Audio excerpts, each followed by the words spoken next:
నమస్కారం మహోదయ.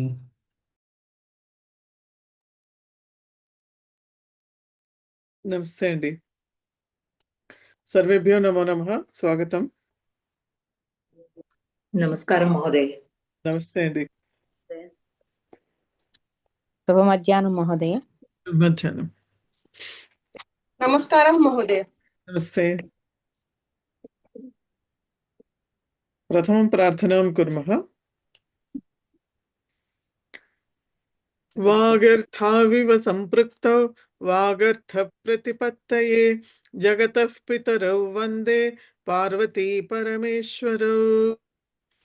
ఓం సహనావవతు సహనౌ భునక్తు సహ వీర్యం కరవావహై తేజస్వినావధీతమస్తు మా విద్విషావహై.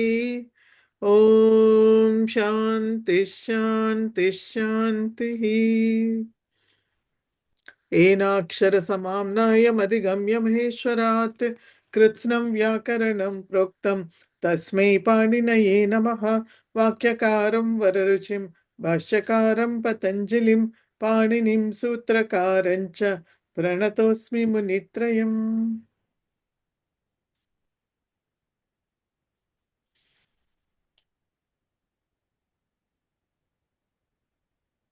సర్వేభ్యో నమో నమః. స్వాగతం. అద్య నమస్తే మహోదయ్. నమస్తే. అద్య ప్రవేశవర్గస్య ఏకవింశతితమీ కక్ష అస్తి. ఇవాళ ప్రవేశవర్గం యొక్క 21వ తరగతి. ఇవాళే లాస్ట్ క్లాస్ కూడా. సో ఇవాళ మనం రెండో ప్రశ్న పత్రం ఏదైతే ఉందో అది, తర్వాత లకారాలు, వాటి రివిజన్ ఒకసారి చేద్దాం. ఓకే. సో ముందర రివిజన్ చేద్దాము, తర్వాత ప్రశ్న పత్రం చేద్దాం.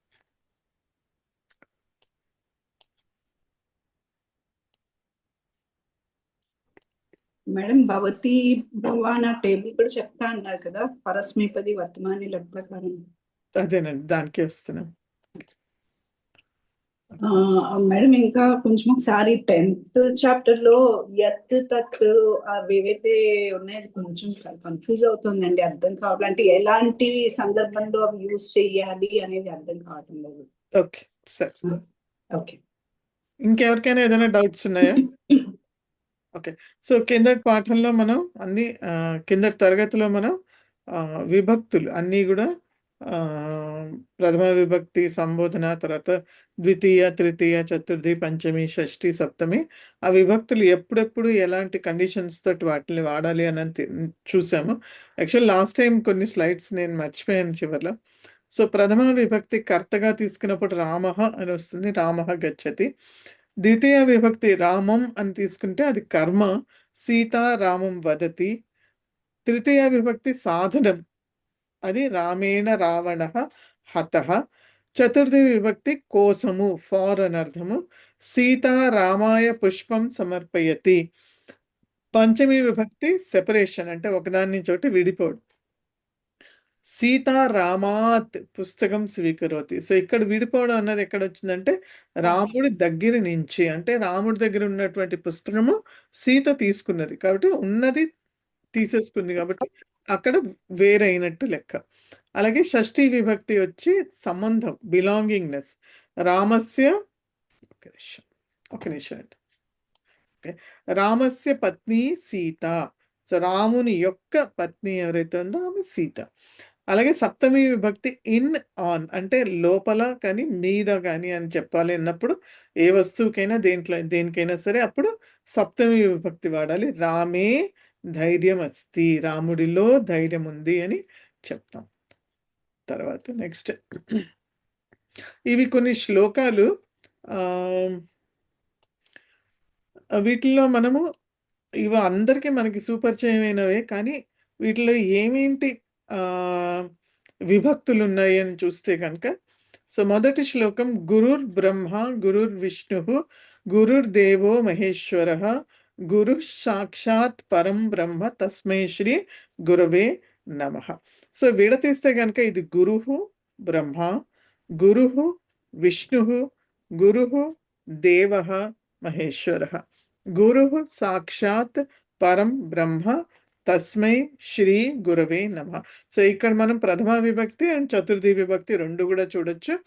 సో గురుహు అన్నది ప్రథమ ఏకవచనము, బ్రహ్మ ఏకవచనము, గురుహు మళ్ళీ ఏకవచనం, విష్ణువు ఏకవచనము, ప్రథమ ఏకవచనము, గురుహు మళ్ళీ ప్రథమ ఏకవచనం, దేవః ప్రథమ ఏకవచనం, మహేశ్వరః మళ్ళీ ప్రథమ ఏకవచనం, గురుహు మళ్ళీ ఇది కూడా ప్రథమ ఏకవచనం, సాక్షాత్ పరం బ్రహ్మ. తర్వాత తస్ గురవే నమః. నమః అని వచ్చిన చోట చతుర్థి విభక్తి రావాలి అనుకున్నాం కాబట్టి ఎటువంటి గురువు అంటే ఇవన్నీ చెప్పిన తర్వాత తస్మై అటువంటి గురువుకి గురవే నమః. సో ఇది చతుర్థి విభక్తి. రెండో శ్లోకంలో చూస్తే అగజానన పద్మార్కం గజానన మహర్నిశం అనేకదం తం భక్తానాం ఏకదంతం ఉపాస్మహే. సో ఉపాస్మహే అన్నది క్రియాపదము. వయం ఉపాస్మహే, వయం వందామహే లాగానే ఉపాస్మహే. సో ఇది క్రియాపదము. అగజానన పద్మార్కం, ఆర్కం అన్నది ఇది ద్వితీయ ఏకవచనము. గజానన మహర్నిశం ద్వితీయ ఏకవచనం. ద్వితీయ అనగానే ఇవన్నీ కూడా కర్మపదాలు. అనేకదం అంటే చాలా ఇచ్చేటటువంటి అని అర్థం. దమ్. సో తమ్, తమ్ అన్నది మనకి తద్ శబ్దానికి ద్వితీయ ఏకవచనం పుల్లింగంలో తమ్, అటువంటి లేకపోతే అతనికి అని. భక్తానం భక్తుల యొక్క అనేకదంతం అంటే భక్తుల యొక్క అనేకమైనటువంటి కోరికల్ని తీర్చేటటువంటి వాడు. ఏకదంతం ఒకే దంతం ఉన్నటువంటి. సో కాబట్టి అగజానన పద్మార్కం గజానన మహర్నిశ అనేకదం తం. ఒక్క నిమిషం అండి.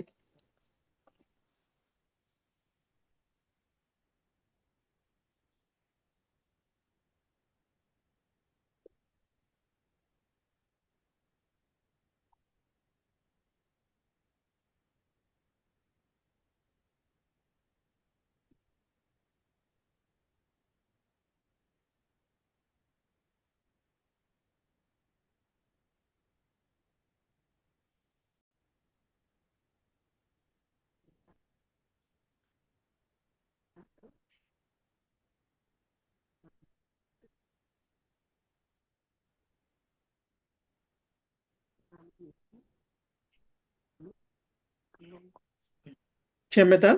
సో కాబట్టి అగజానన పద్మార్కం గజానన మహర్నిశం అనేకదం తం ఏకదంతం ఇవన్నీ కూడా ద్వితీయ ఏకవచనంలో ఉన్నాయి. అన్నీ కూడా కర్మపదాలు. అలాగే తమ్ అనే దానికి ఇవన్నీ కూడా విశేషణాలు. అతనిని ఉపాసించాలి మనము అన్నప్పుడు ఎటువంటి అతను అంటే ఈ మిగతా ద్వితీయాలో ఉన్నటువంటివన్నీ కూడా ఆ తమ్కి విశేషణాలు అనమాట. ఓకే. సో ఇది ద్వితీయ విభక్తికి ఒక ఉదాహరణ. తర్వాత వక్రతుండ మహాకాయ కోటి సూర్య సమప్రభ నిర్విఘ్నం కురు మే దేవ సర్వకార్యేషు సర్వదా.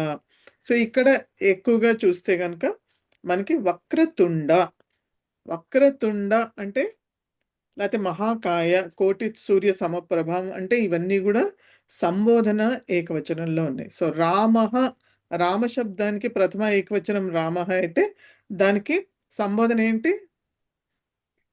సంబోధన ఏంటి? హే రామ. హే రామ. హే రామ. సో రామ అలాగే వక్రతుండ. యాక్చువల్గా ఇది వక్రతుండ మహాకాయ ఇవైతే ప్రథమ ఏకవచనం కింద లెక్క. ఇది వక్రతుండ రామ శబ్దం లాగా ఉంది కాబట్టి ఇది అంటే రామ అన్నటువంటి పదం లాగా ఉంది కాబట్టి ఇది మనం అర్థం చేసుకోవచ్చు. ఇవన్నీ కూడాను సంబోధన ఏకవచనం. సో మనం వినాయకుడిని పిలిచి ప్రార్థిస్తున్నామని. సో వక్రతుండ మహాకాయ కోటి సూర్య సమప్రభ. ఆ తర్వాత మే దేవా కూడా ఇది కూడా సంబోధనే. కురు అంటే చెయ్యి, మే అంటే నా యొక్క, సర్వకార్యేషు సర్వదా అంటే అన్ని కార్యాల్లోనూ ఎప్పుడూ కూడాను, నిర్విఘ్నం కురు అంటే నిర్విఘ్నం చేయమని అర్థం. సో కాబట్టి ఇది మొదటి 3 పదాలు ఏవైతే ఉన్నాయో అవి సంబోధనలోకి వస్తాయి. దయచేసి అందరు మ్యూట్ చేయండి. మేడం ఒక చిన్న డౌట్. చెప్పండి. ఇక్కడ వక్రతుండ, మహాకాయ, తర్వాత దేవ అని చెప్పి ఇది సంబోధన అని చెప్తున్నాం కదా. మనము సపోజ్ సెంటెన్సెస్ లో వాడవలసి వస్తే అక్కడ మనం హే వక్రతుండ అని రాయొచ్చా అండి, లేకపోతే ఇలా వక్రతుండ అని రాస్తామా? ఇట్లా హే వక్రతుండ అన్నాయి యాక్చువల్గా శ్లోకంలో కాబట్టి ఓన్లీ ఈ రామ లాగా వక్రతుండ మహాకాయ అని వాడారు. మనం వాక్యంలో రాసినప్పుడు హే వక్రతుండ అని రాయొచ్చు, హే మహాకాయ. లేకపోతే వక్రతుండ అని రాసినా కూడా అది కూడా సంబోధన కిందకే వస్తుంది. అంటే ఒక చోట క్వశ్చన్ లో, సారీ టు ఇంటరప్ట్ అండి, చెప్పండి. ఒక చోట క్వశ్చన్ లో అడిగే సంబోధన బలానా పదాలకి ఏంటి అంటే మనం అక్కడ హే అనేది యాడ్ చేసి తర్వాత మన ఈ కర్త పదం ఇది యూజ్ చేస్తాం అంతే కదా, అలా అది ఆన్సర్ అవుతుంది. అప్పుడు అంటే హే మహాకాయ. అదే చెప్తున్నానండి. హే అని రాయకపోయినా సరే వాళ్ళు అడిగింది సంబోధనలో రాయమన్నారు కాబట్టి, ఇప్పుడు రామ శబ్దానికి రాయమన్నారు అనుకోండి, అప్పుడు దానికి రామ అని. హరికి రాయమన్నారు అనుకోండి హరే. గురుకి రాయమన్నారు అనుకోండి గురో. సీతాకి రాయమన్నారు అనుకోండి సీతే. అది హే రాసినా భో రాసినా రాయకపోయినా కూడా అది ఏమీ తప్పు కాదు. అది ఓకే. హే అని ఎందుకు మనకి బుక్ లో గానీ ఎక్కడైనా ఇచ్చారు అంటే అది జస్ట్ డిస్టింగ్విష్ చేయడానికి, అంటే వేరు చేయడానికి, అది సంబోధన అని చెప్పడానికి, అంతే తప్ప అది ఉండాలని ఏమీ రూల్ లేదండి. తర్వాత నెక్స్ట్ శ్లోకం వచ్చేసి మొత్తం అంతా ఇది చతుర్థి విభక్తిలోనే ఉంటుంది. రామాయ, రామభద్రాయ, రామచంద్రాయ, వేధసే, రఘునాథాయ, నాథాయ, సీతాయాహ పతయే నమః. సో నమః వచ్చింది కాబట్టి ఎవరికి వీరందరూ అన్నమాట. అంటే చతుర్థిలో ఉన్నాయి అన్నీ కూడా. నమః వచ్చినప్పుడు చతుర్థి రావాలి అనుకున్నాం కాబట్టి పతయే, సీతాయాహ పతే అంటే సీత యొక్క పతి కొరకు అని అర్థం. పతయే చతుర్థి. సో ఈ చతుర్థికి మిగతా అన్నీ కూడా విశేషణాలు. రామాయ, రామభద్రాయ, రామచంద్రాయ, వేధసే. వేధస్ సకారాంత శబ్దము, వేధసే చతుర్థిలో వస్తుంది. రఘునాథాయ, నాథాయ. సో ఇవన్నీ కూడా చతుర్థి విభక్తికి మీకు ఎగ్జాంపుల్స్ అన్నమాట.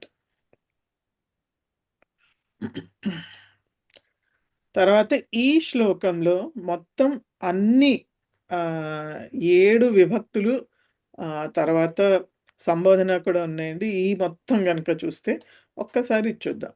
రామో రాజమణిః సదా విజయతే రామం రమేశం భజే. సో రామో అన్నది ఇది రామః.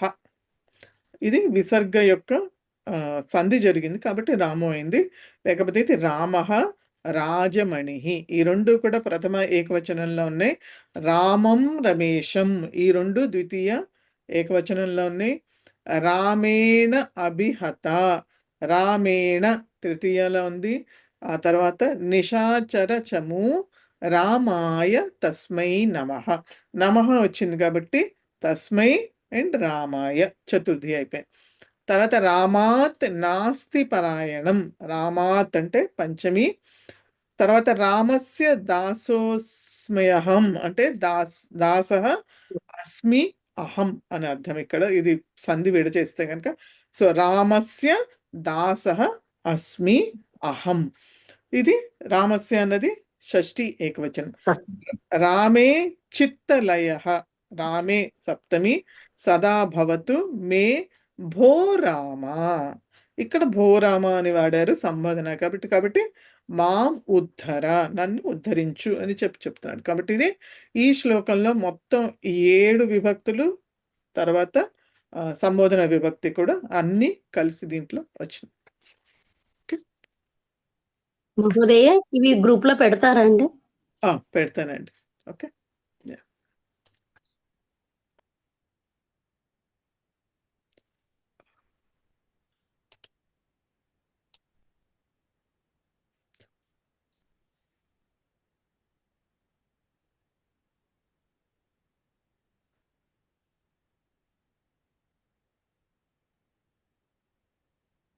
ఓకే. సో మనం లకారాల్లో 4 లకారాలు చేసాము. వర్తమాన కాలము, భవిష్యత్ కాలము, భూతకాలము అండ్ లోట్ లకారం. సో వర్తమాన కాలంలో ఇప్పుడు మనకు తెలిసినట్టుగా మొత్తం 2000 ధాతుల్ని 3గా విభజించడం జరిగింది. పరస్మైపది, ఆత్మనేపది, ఉభయపది అని. సో, పరస్మైపదిలో ఏవైతే వైయాకరణాలు వాళ్ళు గ్రామటేరియన్స్ ఏవైతే పరస్మైపదిలో పెట్టారో అవి ఇలా ఈ పఠతి, పఠతః, పఠంతి ఈ రూపాలు తీసుకుంటే, అదే గనుక ఆత్మనేపదిలో ఉంటే గనుక ఇలా వందతే, వందేతే, వందంతే ఈ రూపాలు తీసుకుంటే. కొన్ని ఏవైతే ధాతువులున్నాయో అవి ఉభయపదిలో అవుతాయి. ఉభయపది అంటే పరస్మైపది, ఆత్మనేపది 2 కలిపి అంటే 2 రూపాలు కూడా తీసుకుంటాయి. ఈ 9 ఆత్మనేపదిలో 9 మొత్తం కలిపి 18 రూపాలుంటాయి. దానికి ఒక్కొక్క కాలానికి వర్తమాన కాలంలో 18, భూతకాలంలో 18 అలా ఉభయపది అయితే గనక. సో, అట్లా ఈటు రూపాలుంటాయి. మనం ఫస్ట్ వర్తమాన కాలంలో పరస్మైపది తీసుకుంటే గనక పఠ్ ధాతువు తీసుకుంటే పఠతి, పఠతః, పఠంతి. ప్రథమ పురుష ఏకవచనం, ద్వివచనము, బహువచనం. సో, ప్రథమ పురుష అంటే మనం ఈ పఠతి అన్నది దేనితోటి వాడాలి అంటే సంజ్ఞా పదాలతోటి మనం క్రియ వాడతాం. మనకి తెలిసిందే కదా అది. సో, బాలకః పఠతి అంటే బాలకః అన్నది కర్త సంజ్ఞాపదము. పఠతి అన్నది క్రియాపదం. సో, ఒకవేళ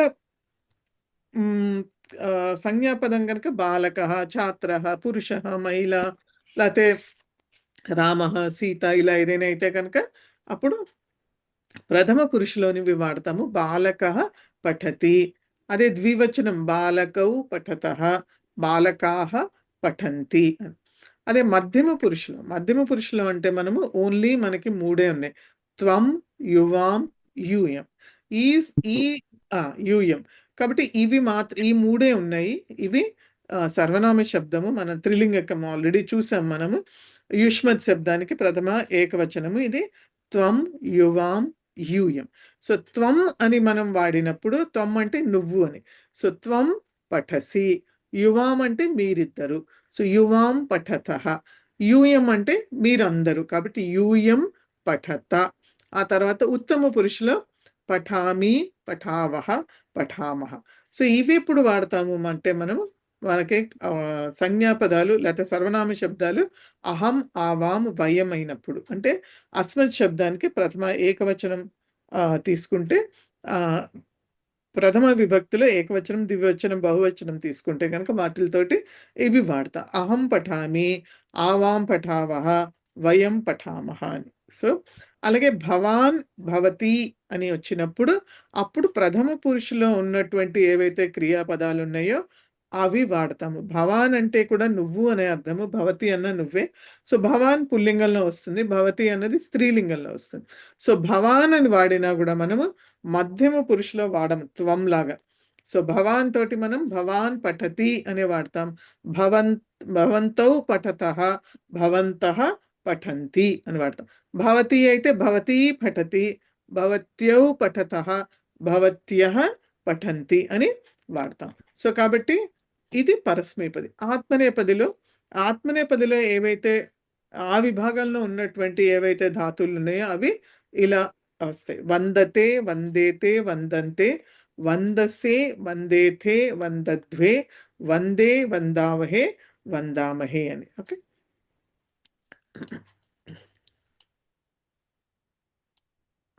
ఆ తర్వాత జస్ట్ కొన్ని ఈ కృ ధాతువు తీసుకున్నాను. ఎందుకంటే కృ ధాతువులో కొన్ని కొంచెం రూపాలు వేరుగా ఉంటాయి కాబట్టి ఇక్కడ చూపిస్తున్నాను. సో, మీరందరూ అష్టాధ్యాయిలోకి వెళ్ళి కూడా అక్కడి నుంచి కాపీ చేసుకోవచ్చు. రాసుకోవచ్చు వేరుగాను. సో, కృ ధాతు అంటే కరోతి మనం ఏదైతే ఉంటాయో దాని రూపాలు ఇలా ఉంటాయి. కరోతి, కురుతః, కుర్వంతి, కరోషి, కురుతః, కురుథ, కరోమి, కుర్వః, కుర్మః. సో, ఈ కృ ధాతు అన్నది ఏదైతే ఉందో ఇది ఉభయపది ధాతు. కాబట్టి దీనికి ఆత్మనేపదిలో కూడా వీటి రూపాలు ఉంటాయి. సో, ఎలా అంటే కురుతే, కుర్వాతే, కుర్వతే. సో, ఇది ఎలా వాడాలి అంటే మనం పరస్మైపదిలోని కరోతి వాడొచ్చు. లేకపోతే ఆత్మనేపదిలోని కురుతే అని కూడా వాడొచ్చు. బాలకః కరోతి అనొచ్చు. లేకపోతే బాలకః కురుతే అని కూడా వాడొచ్చు. ఏమీ తప్పులేదు. అలాగే ద్వివచనంలో బాలకౌ కురుతః, బాలకౌ కుర్వాతే, బాలకాః కుర్వంతి, బాలకాః కుర్వతే. సో, కాబట్టి ఇది కృ ధాతు అనేది. దయచేసి అందరూ మ్యూట్లో ఉండండి. ఓకే. సో, ఈ క్రీ ధాతు ఉభయపది కాబట్టి రెండిట్లోనూ వాడొచ్చు. పరస్మైపది, ఆత్మనేపదిలో కూడా. సో, వీటి రూపాలు ఇలా ఉంటాయి. మధ్యమ పురుషులో వచ్చి ఆత్మనేపదిలో కురుషే, కుర్వాథే, కురుద్వే. ఉత్తమ పురుషులో కుర్వే, కుర్వహే, కుర్మహే. వాడడం త్వం కురుషే, యువాం కుర్వాథే, యూయం కురుద్వే, అహం కుర్వే, ఆవాం కుర్వహే, వయం కుర్మహే అని వస్తుంది. తర్వాత భూతకాలంలో మనం చూస్తే గనక లన్లకారంలో పరస్మైపదిలో అయితే అపఠత, అపఠతాం, అపఠన్, తర్వాత అపఠః, అపఠతం, అపఠత, అపఠం, అపఠామ, అపఠామ అని వస్తుంది. ఆత్మనేపదిలో వంద ధాతువుతోనే అవందత, అవందేతాం, అవందంత. ఆ మధ్యమ పురుషులు అవందథాః, అవందేథాం, అవందధ్వం, అవందే, అవందావహి, అవందామహి అని వస్తుంది. మళ్ళీ భూతకాలంలోనే క్రీ ధాతువు తీసుకుంటే గనక పరస్మైపదిలో అకరోత్, అకురుతాం, అకుర్వన్, అకరోః, అకురుతం, అకురుత, అకరవం, అకుర్వ, అకుర్మ. ఆత్మనేపదిలో అయితే అకురుత, అకుర్వాతాం, రావాలి, హలంతం మిస్సింగ్. అకుర్వత. ఆ తర్వాత మధ్యమ పురుషులు అకురుథాః, అకుర్వాథాం, అకురుధ్వం. ఉత్తమ పురుషులు అకుర్వి, అకుర్వహి, అకుర్మహి. సో, ఇక్కడ నేను భవిష్యత్ కాలం చూపించలేదు. ఎందుకంటే భవిష్యత్ కాలంలో మనకి వర్తమాన కాలంలో ఎలా ఉంటుందో ఆల్మోస్ట్ అలాగే ఉంటుంది. ఏం తేడా ఉండదు కాబట్టి. సో, వర్తమాన కాలంలో చూస్తే ఇప్పుడు పఠిష్యతి, పఠిష్యతః, పఠిష్యంతి, పఠిష్యసి, పఠిష్యతః, పఠిష్యథ, పఠిష్యామి, పఠిష్యావః, పఠిష్యామః అని వస్తుంది. అలాగే వందతే కూడా వందిష్యతే, వందిష్యేతే, వందిష్యంతే, వందిష్యసి, వందిష్యేథే, వందిష్యద్వే, వందిష్యే, వందిష్యావహే, వందిష్యామహే అని వస్తుంది. కాబట్టి వీటిల్లో పెద్ద తేడా ఏమీ లేదు కాబట్టి భవిష్యత్ కాలంకి ఏం స్లైడ్స్ లేవు. ఓకే. సో, భూతకాలం తర్వాత ప్రేరణ కానీ ఆజ్ఞ లేకపోతే లోటు లకారం అంటాం మనం. సో, లోటు లకారం చూస్తే పఠతు, పఠతాం, పఠంతు, పఠ, పఠతం, పఠత, పఠాని, పఠావ, పఠామ. ఆత్మనేపదిలో వందతాం, వందేతాం, వందంతాం, వందస్వ, వందేథాం, వందధ్వం, వందై, వందావహై, వందామహై. ఓకే.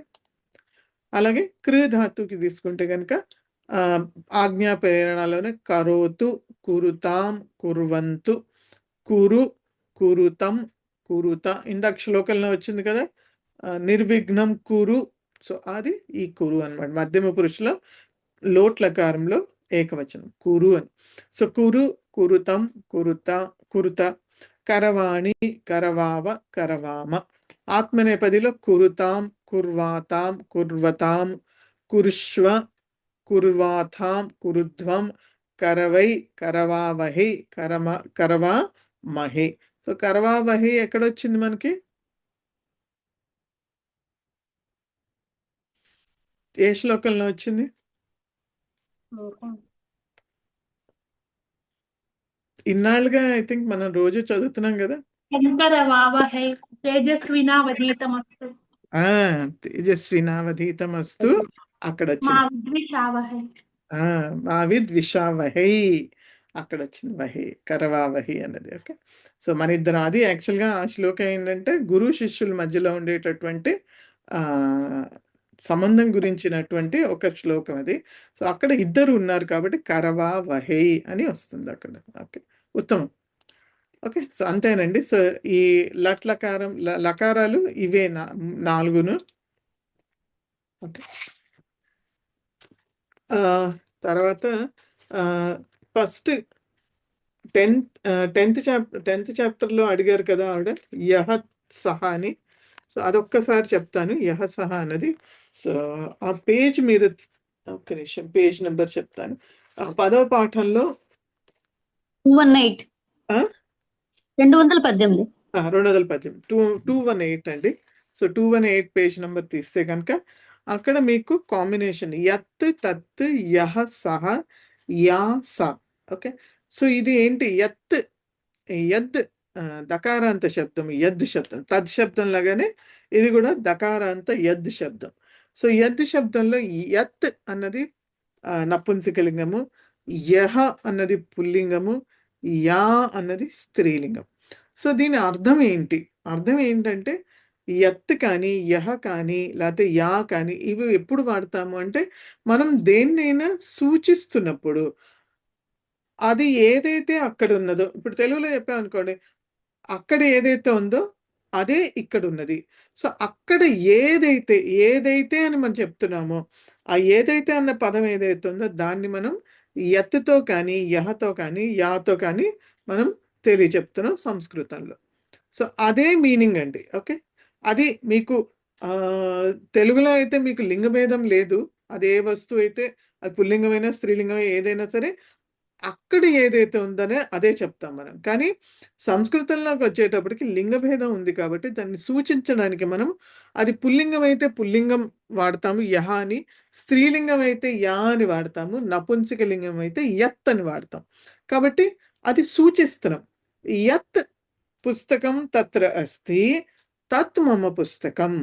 సో యత్ పుస్తకం అత్ర అస్తి అంటే ఏ పుస్తకం అయితే అక్కడ ఉన్నదో అది నా పుస్తకం. సో అక్కడ ఏదైతే ఉందో దాన్ని మళ్ళీ నేను చెప్పాలి కదా అది ఏంటి అన్నది. సో కాబట్టి ఇది ఎప్పుడు కూడా యత్ అన్నది వాడినప్పుడు దానికి సంబంధించినటువంటి తద్ శబ్దం యొక్క రూపాల్లో వస్తుంది. యత్ తత్ అని. ఓకే, అలాగే యహ సహ అని వస్తుంది. యహ అత్ర తిష్టతి సహ మమ భ్రాత. అక్కడ నుంచున్నటువంటి అతను నా అన్నదమ్ములు ఎవరో ఒకళ్ళు, అన్న తమ్ముడు ఏదో ఒకటి.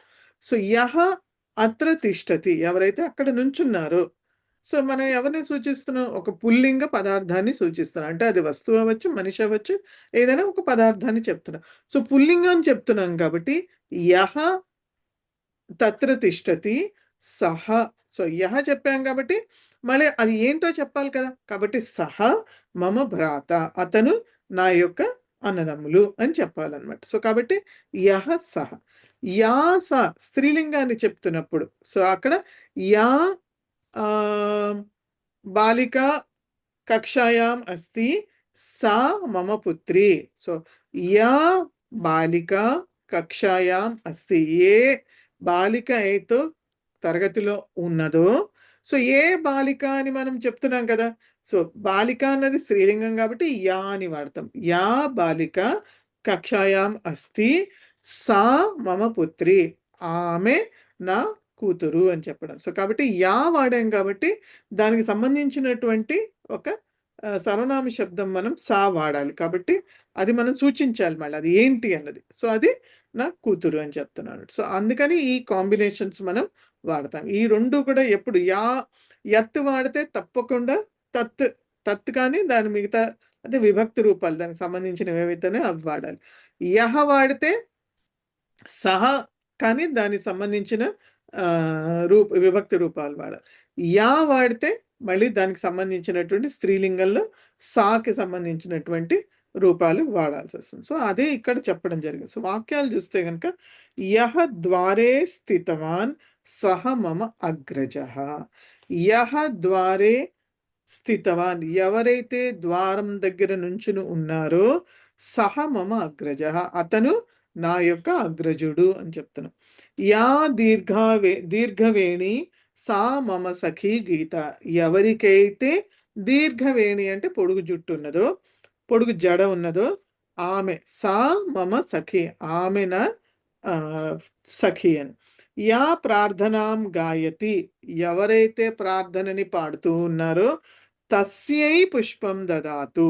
సో యా వాడాం కదా మనం. సో ఇందాక యహకి సహ వాడాము మొదటి వాక్యంలో, రెండవ వాక్యంలో యాకి సా వాడాము కాంబినేషన్, మూడవ వాక్యంలో యాకి తస్యై వాడాం. సో ఎందుకు వాడాం తస్యై అంటే పుష్పం దదాతు అంటున్నాం. సో ఎవరైతే పాట పాడారో ఆమె కొరకు పుష్పాన్ని ఇవ్వండి అని చెప్తున్నాం. కాబట్టి దదాతు ఈ దా ధాతువు యొక్క రూపాలు ఏవొచ్చినా కూడా ఎవరికి ఇస్తున్నామో అది చతుర్థిలో రావాలి. సో ఎవరికి ఇమ్మంటున్నాడు? యాక్చువల్గా బాలికై దదాతు అని అర్థం. బట్ బాలిక అని 2 సార్లు మన వాక్యాలు తస్యై, ఆమె కొరకు పుష్పాన్ని ఇవ్వండి అని చెప్తున్నాడు. యత్ పత్రం ప్రాప్తం తత్ మమ పితుః పత్రం. యత్ పత్రం, పత్రం అన్నది నపుంసకలింగం కాబట్టి దాన్ని సూచించడానికి యత్ అని వాడాలి. సో యత్ పత్రం ప్రాప్తం, ఏ ఉత్తరం అయితే లభించినదో తత్ మమ పితుః పత్రం, అది నా తండ్రి దగ్గర నుంచి వచ్చినటువంటి పత్రము అని అర్థం. యస్య నామ భవతి ఉక్తవతి తం అహం జానామి. సో యస్య నామ భవతి ఉక్తవతి, నువ్వు చెప్పావు, నువ్వు అన్నావు. ఏం చెప్పావు? ఎవరి పేరైతే నువ్వు చెప్పావో తం అహం జానామి. సో నువ్వు ఒకవేళ కనుక ఇప్పుడు నా ఎదురుకుండా ఉన్నవాళ్ళు సీత అన్న పేరు చెప్పారు. ఆ పేరు సీత కదా, క్షమత తమ్ అన్నాడు కదా. సో రామః అని చెప్పారు. సో రామః అని చెప్తే, సో నువ్వు ఎవరి పేరైతే చెప్పావంటే నువ్వు రామః అని చెప్పావు కదా, అతనిని నాకు తెలుసు. అతనిని అనాలంటే మనం ఏమనాలి?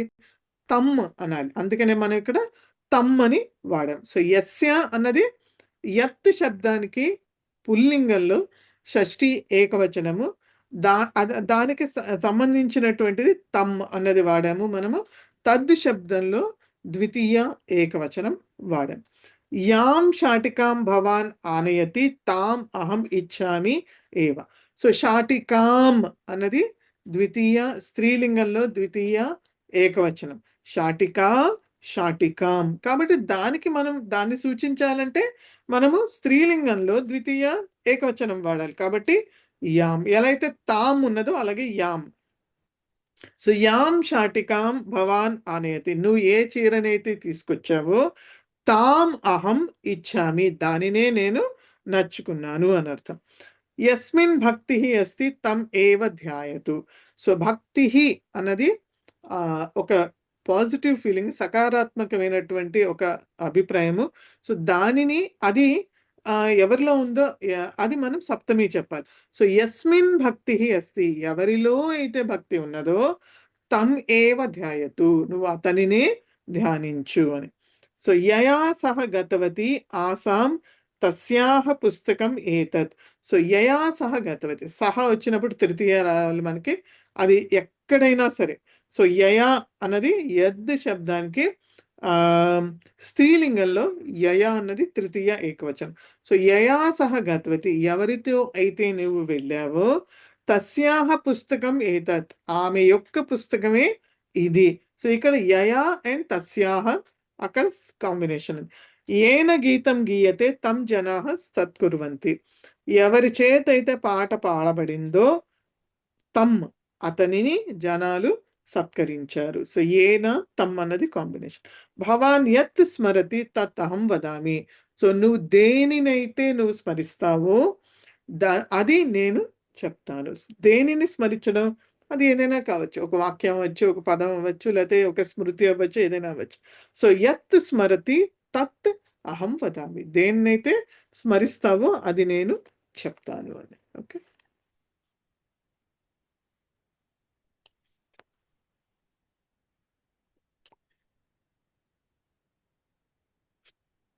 ఓకే, క్లియర్ అయ్యండి? ఇప్పుడు కొంచెం క్లియర్ అయిందా? టు సమ్ ఎక్స్టెంట్ అండి, పర్వాలేదు. పర్వాలేదు.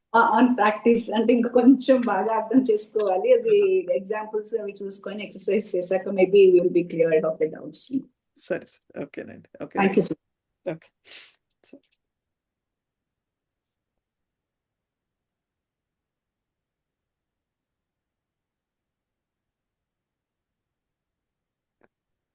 సో 12వ పాఠంలో 2వ ప్రశ్న పత్రం చూద్దాము.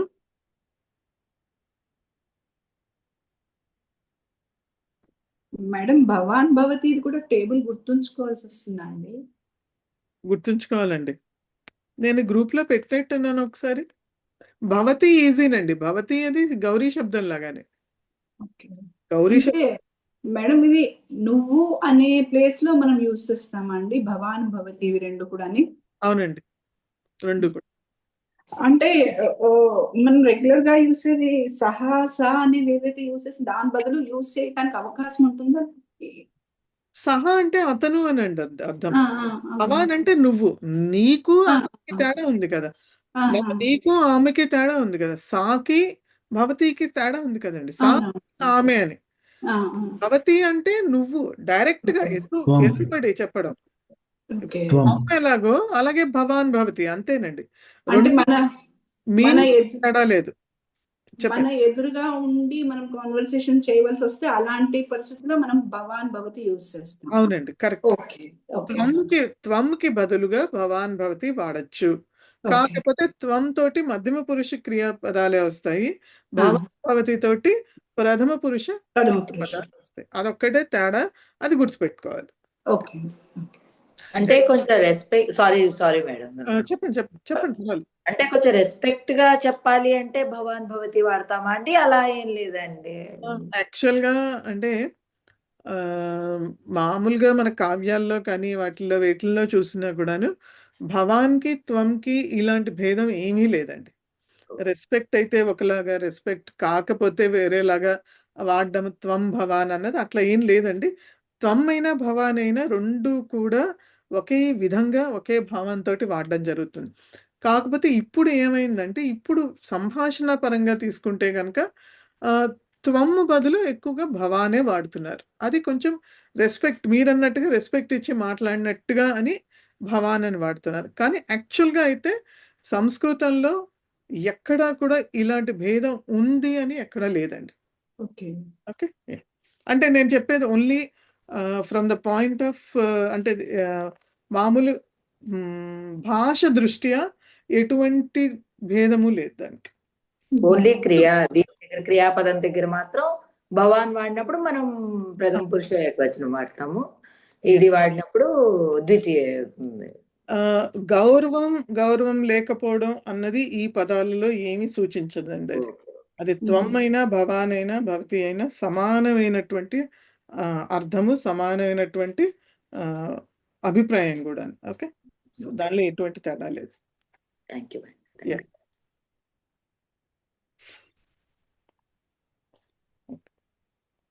సో, ప్రశ్న పత్రిక 2 రెండోది. ఇది సమయం కూడా ఘంటాత్రయమే. అంటే అంకాహ 100 మార్కులకి. సో, మొదటిది ఆన్సర్ ఎనీ 10 క్వెషన్స్. తెలుగు పుస్తకం తీస్తారు.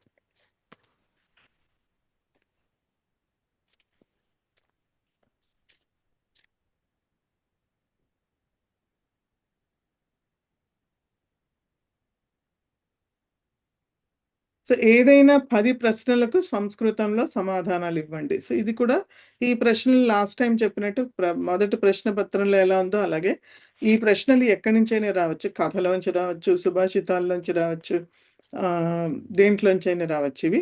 ఓకే. సో, 10 ప్రశ్నలకు సంస్కృతంలో సమాధానాలివ్వండి అన్నారు కాబట్టి సంస్కృతంలో దేవనాగరి లిపిలోనే సమాధానం ఇవ్వాలి. రెండోది 2 సుభాషితాల తాత్పర్యాన్ని స్వభాషలో వ్రాయండి. ఇక్కడ తెలుగులో అని ఇచ్చారు బుక్‌లో మొత్తంలో. బట్ అది స్వభాష కింద తీసుకోవాలి. సో, 2 సుభాషితాల్ని తెలుగులో ఆహ్, మీరు ఏ మీడియం తీసుకున్నారో ఆ మీడియంలో రాయాల్సొస్తుంది. అలాగే ఏవైనా 2 ప్రశ్నలకు తెలుగులో సమాధానం వ్రాయండి. తెలుగులో అంటే స్వభాష. సో, 2 ప్రశ్నలకు రాయాలి. సో, ఇది యాక్చువల్‌గా ప్రహేళికాలు. సో, ప్రహేళికాలకి సార్ చెప్పినట్టుగా ముందర ప్రహేళిక యొక్క అర్థం రాయాలి. రాసిన తర్వాత దాని సమాధానం రాయాలి. ఆ సమాధానము ఈ ప్రహేళికతో ఎలా అన్వయించుకోవాలి అన్నది కూడా మీరు రాయాల్సొస్తుంది. ఆ తర్వాత ఏవైనా 2 ప్రశ్నలకు స్వభాషలో సమాధానం వ్రాయండి. ఇది కూడా స్వభాషలో రాయాలి. ఏవైనా 2 సూక్తులకు స్వభాషలో రాయండి. సో, 2 సూక్తులకు ఏదైనా సరే సమాధానం మీరు మీ భాషలో రాయాలి. సో, ఏదైనా 10 పదాలకు స్వభాషలో మహోదయ చెప్పండి. ఇక్కడ కావ్యేషు త్రయ ప్రకార అంటే అవి ఎన్నో రాసి వాటి పేర్లు కూడా రాయాలా? కావ్యేషు త్రయః ప్రకారాః కే. అవునండి. వాళ్ళే ఆల్రెడీ 3 ఉన్నాయని చెప్పారు. సో, కాబట్టి కే అంటే ఏంటి అవి అని అర్థం. అవి ఏంటి అనే అర్థం కదా! సో, కాబట్టి పేర్లు 3 రాయాలి. 3 ప్రకారాల కావ్యాలున్నాయి. అవి ఏమేంటి అని. ఇన్ కేస్ మహాభారతం గురించి అంటే 18 పర్వాల పేర్లు కూడా రాయాలా? మీకు ఇచ్చారా ఎక్కడైనా అలాంటి ప్రశ్న? ఎందులో మోడల్ ముందు పాత పేపర్లు ఎక్కడ ఒక్క నిమిషం అండి.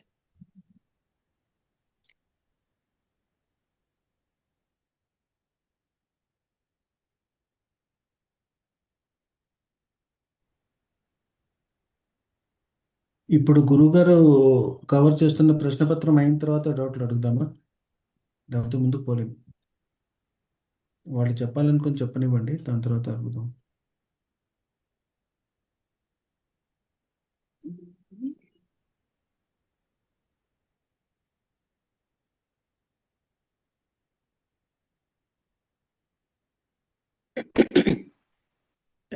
క్షమ్యతాం.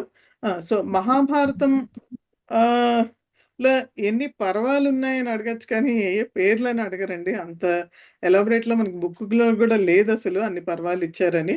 జస్ట్ ఓన్లీ 18 అధ్యాయాలు ఉన్నాయని రాయొచ్చు. ఓకే. అదేనా మీ ప్రశ్న? మహోదయ్. ఓకే, సరే. ఓకే. తర్వాత ఏవైనా 10 పదాలకు స్వభాషలో అర్థం వ్రాయండి అన్నారు. సో సంస్కృతంలో పదాలు ఇస్తారు. వాటికి మీరు తెలుగులో వాటి యొక్క తెలుగులో ఏమంటారు దాన్ని అన్నది మీరు రాయాలి. తెలుగులో మీరు దాన్ని ఏమంటారు అని రాయాలి. తర్వాత ఏదైనా 10 పదాలకు సంస్కృత పదాలను వ్రాయండి. సో తెలుగులో ఇస్తారు. వాటికి మీరు సంస్కృతంలో వాటిని ఏమంటారో అది రాయాల్సొస్తుంది. ఇష్టమైన 10 పదాలను ఉపయోగించి సొంత వాక్యాలను రాయండి. సో కాబట్టి ఏవైనా 10 పదాలు తీసుకుని వాటిని మీ వాక్యాల్లో రాయాల్సొస్తుంది. సో కిందటిసారి చెప్పినట్టుగానే పదాలు మీరు ఏం తీసుకున్నా సరే సింపుల్‌గా ఉండేటటువంటి వాక్యాలు రాయండి. ఓన్లీ ఆ పదాన్ని మీరు సరిగ్గా వాడుతున్నారా లేదా అని మాత్రమే అక్కడ కావాల్సింది. ఎంత పెద్ద వాక్యం రాశారు అన్నది కాదు. కాబట్టి జాగ్రత్తగా 2, 3 మాక్సిమం 4 పదాలతోటి ఒక వాక్యం చేసి రాయొచ్చు మీరు. ఓకే. ఆ తర్వాత ఇది సంస్కృతంలోనే రాయాలి కదండి? ఇది సంస్కృతంలో రాయాలండి. మాకు సంస్కృతంలో పదాలు ఇచ్చారు కదా! ఇప్పుడు ప్రాప్తః, కాసారే ఇలాంటివన్నీ ఇచ్చినప్పుడు మీరు తెలుగులో రాయలేరు కదా దాన్ని. సంస్కృతంలోనే రాయాలి. ఓకే. తర్వాత విజాతీయ పదాలను వేరు చేయండి. విజాతీయ పదాలంటే 4 పదాల నుంచి ఒక పదం వేరేగా ఉంటుంది. ఆ పదాన్ని వేరు చేసి మీరు రాయాల్సొస్తుంది. ఏవైనా 5 వాక్యాలను భూతకాలంలోకి మార్చండి. సో భూతకాలంలోకి వాక్యాలు మార్చాలి. మార్చాలన్నప్పుడు మనం చూసుకోవాల్సింది ఇట్లా ఓన్లీ కాలంలోంచి మార్పు, అంటే లకారాలను ఒక లకారంలోంచి ఇంకో లకారానికి మార్చినప్పుడు మనం చూసుకోవాల్సింది ఓన్లీ ఏంటంటే ఆ క్రియాపదము ఏ లకారంలో ఉంది, అలాగే ఏ పురుషులో ఉంది, ఏ వచనంలో ఉంది. అప్పుడు అదే పురుషులోకి అదే వచనంలోకి దాన్ని మార్చుకోవాల్సొస్తుంది. ఇదొక్కటే మనం లకారాల నుంచి ఒకదాని నుంచి ఒకటి మార్చినప్పుడు చూసుకోవాల్సింది. ఇష్టమైన 5 వాక్యాలు భవిష్యత్ కాలంలోకి మార్చండి. సో ఇది కూడా లకారం వర్తమాన కాలం ఇచ్చి మీకు భవిష్యత్ కాలంలోకి చేయమన్నారు కాబట్టి ఇక్కడ కూడా చూసుకోవాల్సింది ఏ పురుషులో ఉన్నది. ప్రథమ పురుష, మధ్యమ పురుష, ఉత్తమ పురుష, వాటిలో ఏకవచనం, ద్వివచనం, బహువచనాల్లో ఎందులో ఉందో చూసుకుని ఆ ప్రకారం మార్చాల్సొస్తుంది. రూపాలను వ్రాయండి. సో కాబట్టి ఇక్కడ ఎక్కువగా నాకు ఓన్లీ క్రియాపదాలే కనిపిస్తున్నాయి కాబట్టి రూపాలు వ్రాయండి అంటే ఆగచ్చతి అని ఇచ్చారు కాబట్టి దాని మిగతా 2 రూపాలు ఏంటో అవి రాయాలి. సో ఆగచ్చతి అన్నది ప్రథమ పురుష ఏకవచనము. సో దానికి ద్వివచనము, బహువచనము రాయాలి. సో అట్లా ఇచ్చినవి ఏమి ఇచ్చారు అని యాక్చువల్‌గా అన్ని ఇక్కడ లేబంతు రూపాలను ఇచ్చారు కదా! లేబంతు రూపాలను వ్రాయండి అన్నారు. వ్యప్రత్యయ రూపాలు ఈ రాయండి. బుక్‌లో ఉట్టి రూపాలనే ఉందండి. ఓకే. ఓకే. ఒక నిమిషం చూస్తానుండండి. ఓకే. ఈ బుక్‌లో ఇవ్వలేదండి. ఇది కూడా తెలుగు బుక్కే బట్ ఎప్పటిదో అనుకుంటా. రూపాలు వ్రాయండి అని ఉంది. ఇంకో బుక్‌లో లెబంత రూపాలని వ్రాయండి. సో క్లియర్‌గా ఉంటే సరేనండి. సో ఇక్కడ బుక్‌లో లేదు. సో లెబంత రూపాలు రాయాలి కాబట్టి ఆగత్య అట్లా. సో లెప్పు ప్రత్యయంతో వచ్చేటటువంటి రూపాలు వ్రాయాలి. అలాగే కింద ఇచ్చిన వాళ్ళలో నుండి ఉపసర్గలను వేరు చేయండి. So okay. సో ఉపసర్గలను వేరు చెయ్యాలి. సో ఉపసర్గలు అంటే మీకు తెలుసు కదా 22 ఉపసర్గలు ఉన్నాయి. అవి వేరు చెయ్యాలి దానిలోంచి. ఓకే. తప్పులు దిద్ది మరలా వ్రాయండి. సో కాబట్టి ఇక్కడ అన్నీ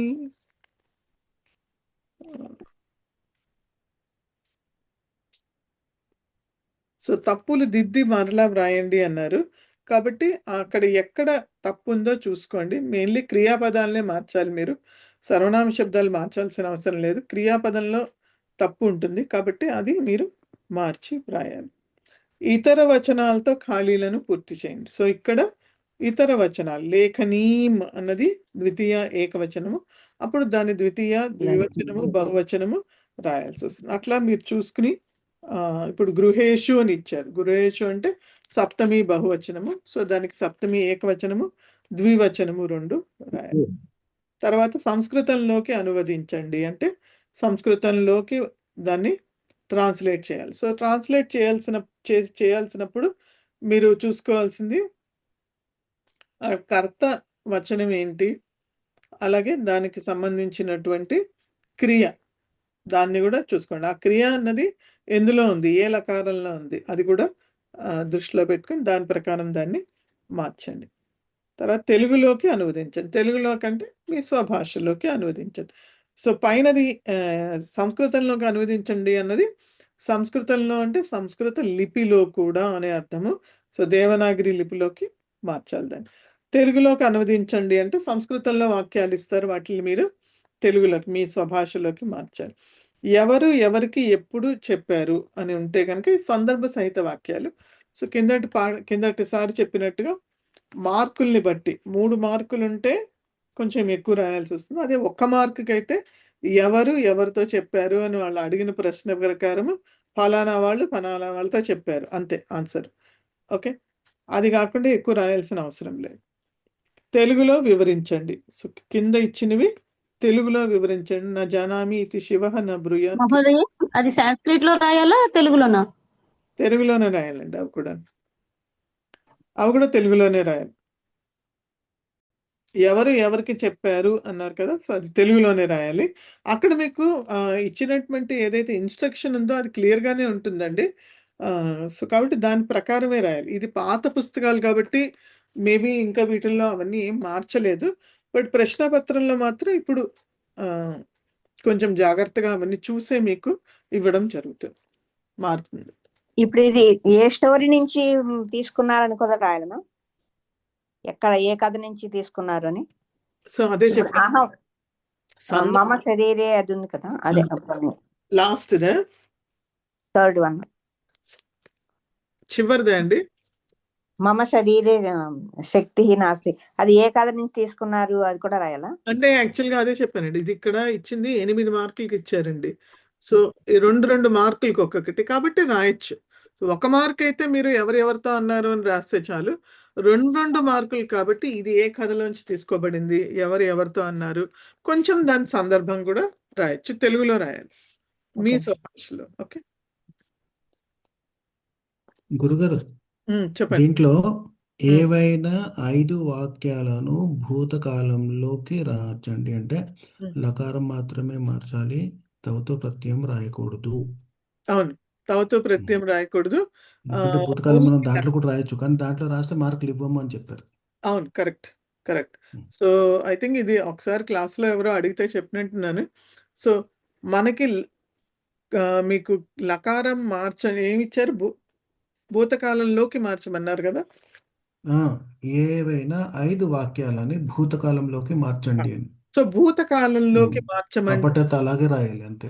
సో భూతకాలము అంటే లకారము మాత్రమే, లన్ లకారం మాత్రమే.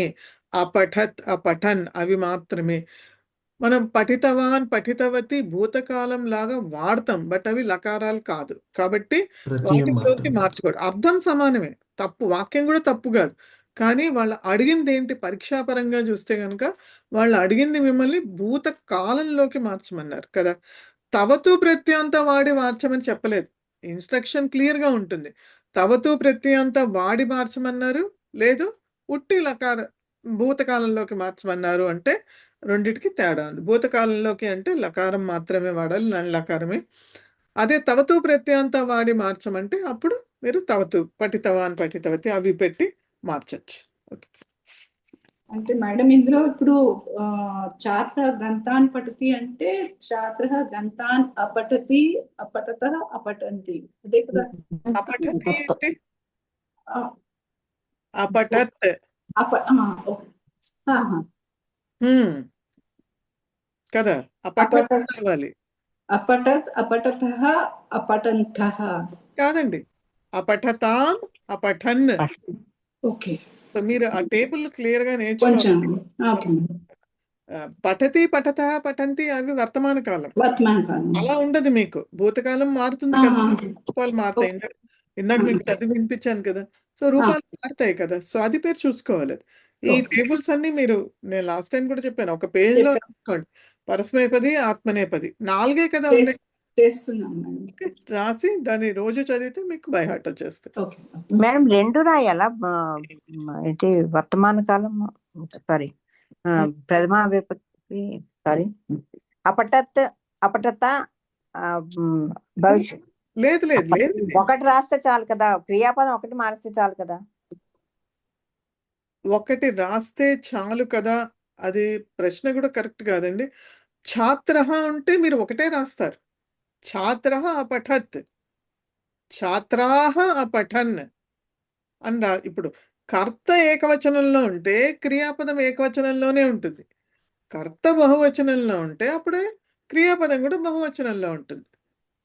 సో, ఒకటే ఆన్సర్ ఉంటుంది దేనికైనా సరే. క్రియాపదం ఒకటే ఉంటుంది. ఇందాక ఆవిడ ఊరికినే మొత్తం అన్నీ చెప్పారంతే. అందుకని మీరు కొంచెం కన్‌ఫ్యూజ్ అయినట్టున్నారు. ఒకటే ఉంటుంది క్రియాపదం. ఓకే. మహోదయ గిలంతి అంటే మహోదయ? గిలంతి అంటే మింగడం అని అర్థం అండి. ఓకే. ఇక్కడ ఉంది సర్పాః మండూకాన్ గిలంతి. మింగడం అని అర్థం. మనం తెలుగులో అంటాం కదా! గుటుక్కుమండం అని. సో, ఆ ఆ! గుటుక్కు మింగడం అన్నమాట. ఇప్పుడు మనం అన్నం నమిలి తిని లోపలికి తీసుకుంటాం కదా! బట్ కొన్ని ఆ! జంతువులు ఎట్లా అంటే అది పట్టుకున్న వెంటనే లోపలికి మింగేస్తుంది. అది దాన్ని గిలంతి అంటారు. మింగడం. మహోదయ ఇక్కడ స్పర్ధద్వే అని సొంత వాక్యాల్లో రాయటం ఉంది. యూఎం స్పర్ధద్వే అని రాస్తే అది కంప్లీట్ అయిపోయినట్టే కదా? అంతే.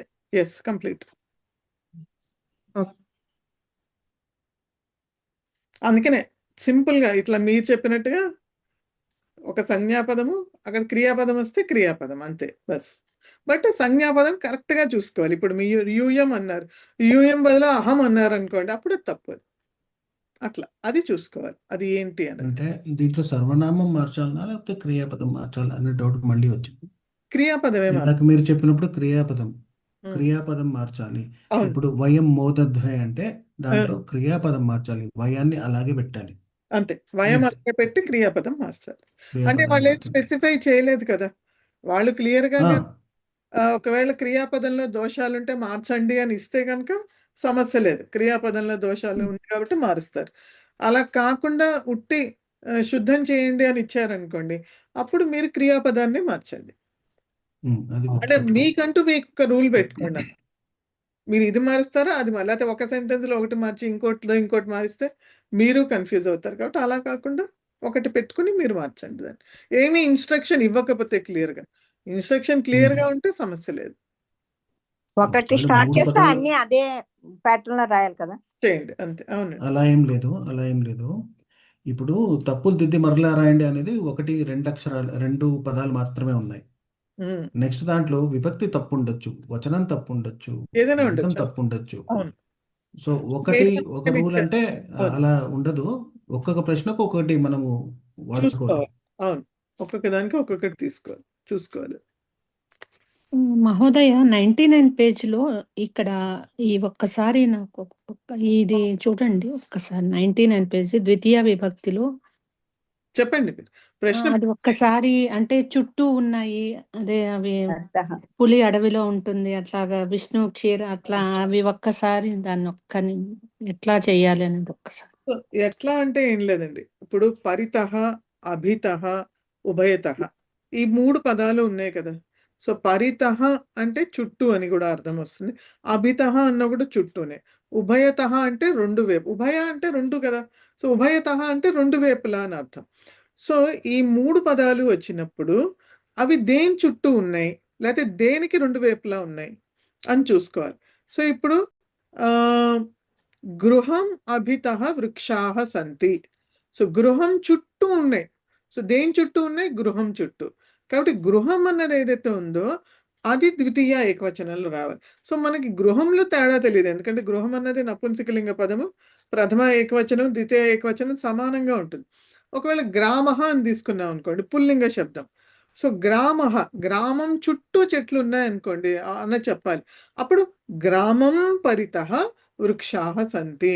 సో గ్రామః అన్నది ప్రథమ ఏకవచనం అయితే అది ద్వితీయ ఏకవచనం రావాలి, గ్రామం. సో ఈ 3 పదాలు వచ్చినప్పుడు అవి దేని చుట్టూ ఉన్నాయో ఆ ఆ ఆ పదార్థము ద్వితీయ ఏకవచనంలో రాయాలి. సో హిమాలయం అభితః వృక్షాః సంతి అని ఉందనుకోండి. సో హిమాలయం చుట్టూ ఉన్నాయి. హిమాలయః పుల్లింగము, హిమాలయం ద్వితీయ ఏకవచనం. సో కాబట్టి హిమాలయం అని రావాలి.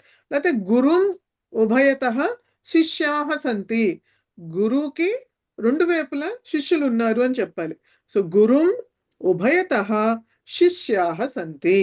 సో గురుః గురుం. సో ద్వితీయ ఏకవచనం రావాలి అక్కడ.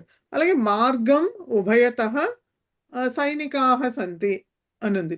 సో మార్గానికి 2 వైపులా సైనికులు ఉన్నారు అని చెప్పాలి అంటే మార్గం ఉభయతః సైనికాః సంతి. సో ఈ 3 క్లియరా మీకు కనకదుర్గ గారు? ఓకే మ్యామ్, అర్థమైంది.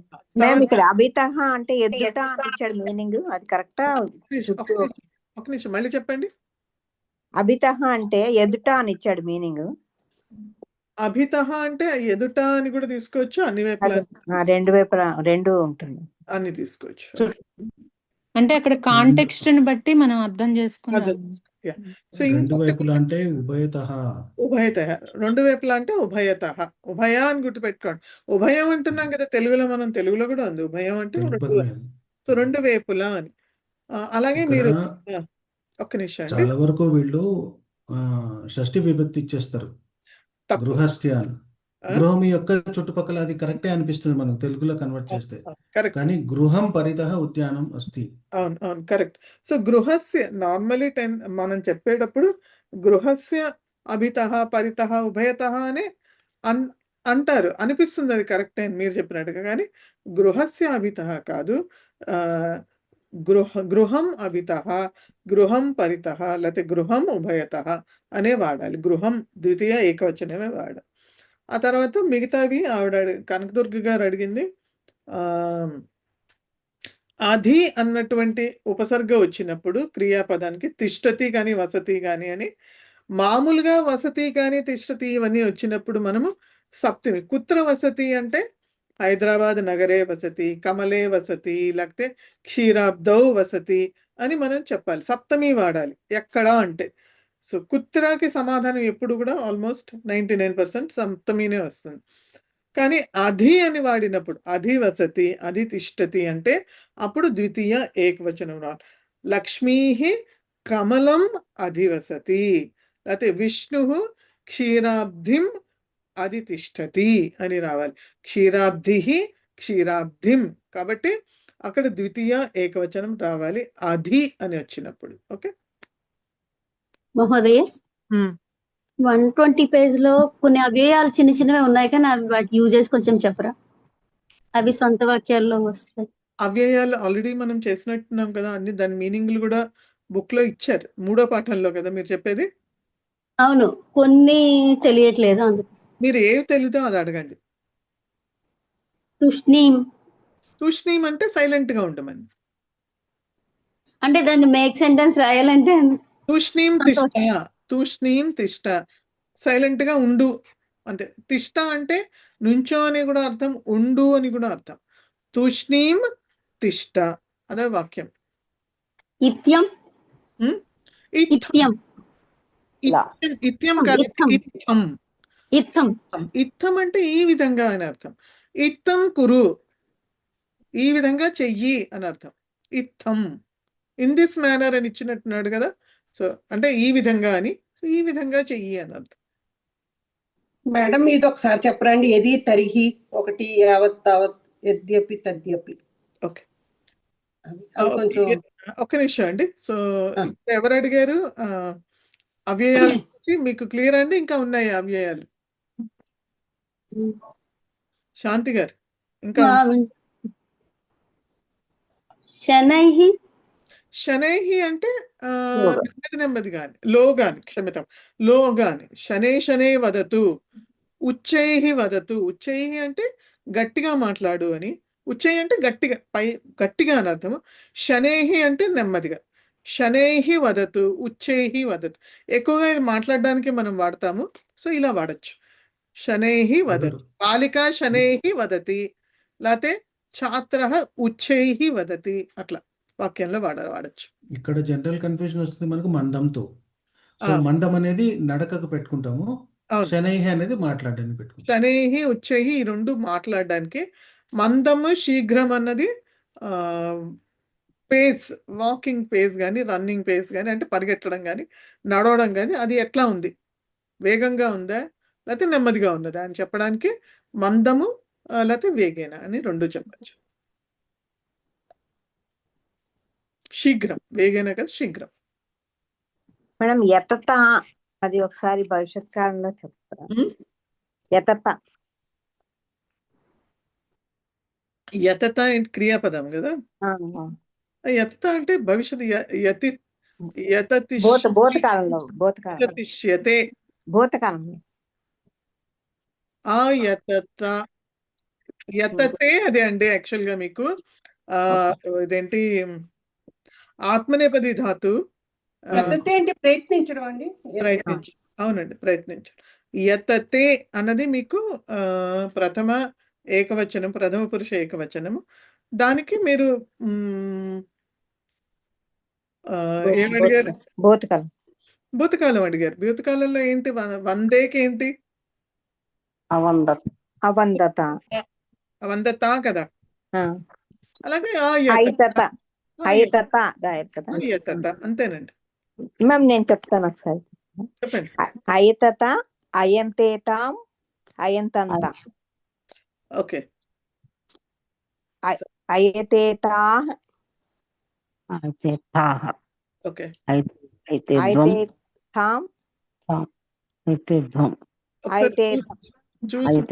మీరు కావాలంటే అయంతధ్వం. ఇప్పుడు చూసి చెప్పండి. ఇక్కడ ఆయతత, ఆయతతాం, ఆయతంత, ఆయతథాః, ఆయతేతాం, ఆయతధ్వం, ఆయతే, ఆయతావహి, ఆయతామహి. సో మీరు ఇలా ఎదురుకుండా పెట్టుకుని దానిలో సబ్స్టిట్యూట్ చేసుకోవచ్చండి. అదే రాశాను మేము, కానీ కొంచెం కన్ఫ్యూజ్ అయింది అక్కడ. ఓకే, పర్వాలేదు.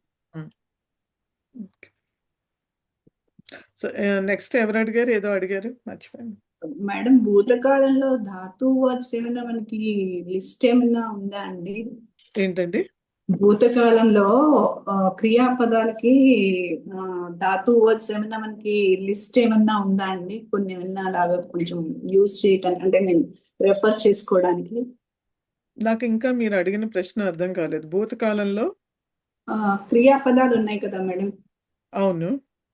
అవి అంటే కొన్ని మనకి పరస్మైపదిలో ఉన్నాయి, కొన్ని వచ్చేసి ఆత్మనేపదిలో ఉన్నాయి కదా. అంటే క్వశ్చన్ లో కొన్ని అర్థం అవుతాయి కానీ కొన్ని గబుక్కున ఎలా అంటే ఇది మనము ఆత్మనేపదిలో వాడాలా, పరస్మైపదిలో వాడాలా, భూతకాలంలో ఎలా యూజ్ చేస్తామని కొంచెం డౌట్ వస్తుంది ఒక్కొక్కసారి. ఓకే. అలా ఏదైనా మనకి లిస్ట్ ఏమన్నా కొన్ని ధాతు వర్డ్స్ కి అవైలబుల్ ఉంటుందా? ఆల్రెడీ లిస్ట్ ఏం అవసరం లేదండి. మీకు ఎక్కడైతే ఆత్మనేపది అనే థర్డ్ లెసన్ లో మీకు ఇచ్చారో అవన్నీ మీరే ఒక లిస్ట్ చేసుకోవచ్చు.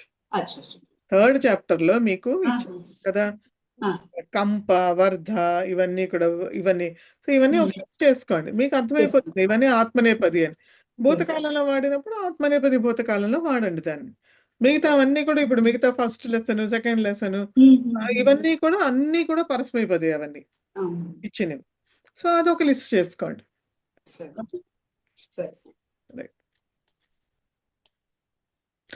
సో ఇంకేం అడిగారు ఎవరు? యది తర్హి. యది తర్హి. సో యది తర్హి, లేకపోతే యదా తదా, యథా తథా, యద్యపి తథాపి, ఇవన్నీ కూడా ఏంటంటే ఇవి కూడా జంటగానే వాడాలి. యది వాడినప్పుడు తర్హి తప్పకుండా వాడాలి. యథా వాడినప్పుడు తదా తప్పకుండా వాడాలి, యథా వాడినప్పుడు తథా తప్పకుండా వాడాలి, యద్యపి వాడినప్పుడు తథాపి వాడాలి. సో ఏంటి ఇది కొంచెం కన్ఫ్యూజింగ్గా ఉంటుంది. సో ముందర యది తరిహి అని తీసుకుంటే కనుక, యది తరిహి అంటే ఎప్పుడైతే ఇది జరుగుతుందో అప్పుడు అది కూడా జరుగుతుంది అని చెప్పడం. ఎప్పుడైతే అప్పుడు అనుకోండి పని. అంటే ఇది సమయానికి సంబంధించింది కాదు. యది మమ సమీపే పుస్తకం అస్తి తర్హి అహం పఠామి. నా దగ్గర ఒకవేళ గనక పుస్తకం ఉంటే నేను చదువుతాను. సో అదే అలాంటి వాక్యాలు చెప్పడానికి యది మమ సమీపే పుస్తకం అస్తి తర్హి అహం పఠామి. యది వర్ష ఆగచ్చతి తర్హి అహం బహిన గచ్చామి. వర్షం వస్తే కనుక నేను బయటికి వెళ్ళను అని చెప్పాలనుకోండి. సో కండిషనల్ అంటే ఇది జరిగితే ఇది జరుగుతుంది. అట్లా ఒకదాని మీద ఒకటి అది డిపెండ్ అయి ఉంటుంది. ఒకదాని మీద ఒకటి ఆధారపడి ఉంటుంది. సో కాబట్టి యది తర్హి అన్నది మనం అప్పుడు వాడతాం. యదా తదా అన్నది కూడా రెండు కలిపే వాడాలి. యదా దా అంటే దదాతిలో దా వస్తుంది కదా, ఆ దా. సో క్లియర్గా గుర్తుపెట్టుకోవాలి. యదా తదా దా అని వస్తే మాత్రం అది సమయానికి సంబంధించింది. కదా అంటున్నాం కదా, కదా ప్రశ్నార్థక శబ్దం. కదా ఆగచ్చతి అంటే సమయం, ఎప్పుడు వచ్చాడు అని. అలాగే యదా తదా అన్న రెండు వర్డ్స్ కూడాను మీకు ఎందుకు కథాతో చెప్తున్నా అంటే అలా అయినా మీరు లింక్ చేసుకుని గుర్తుపెట్టుకోండి. యదా తదా అంటే సమయానికి సంబంధించి, ఎప్పుడైతే అప్పుడు అని కూడా తెలుగులో మార్చాలంటే అన్నిటికీ సమానమైన మీనింగ్ ఇలా కనిపిస్తాయి. కానీ యదా తదా అన్నది ఎప్పుడు అంటే యదా భవాన్ ఆగచ్చతి తదా అహం అన్నం ఖాదామి. నువ్వు ఎప్పుడు వస్తావో అప్పుడు నేను అన్నాన్ని తింటాను. సో ఎప్పుడు అంటే ఏంటి, సమయానికి సంబంధించింది. నువ్వు ఎప్పుడు ఈ పని చేస్తావో అప్పుడు నువ్వు పాస్ అవు. యదా భవాన్ పఠతి తదా క్షమితం, యదా భవాన్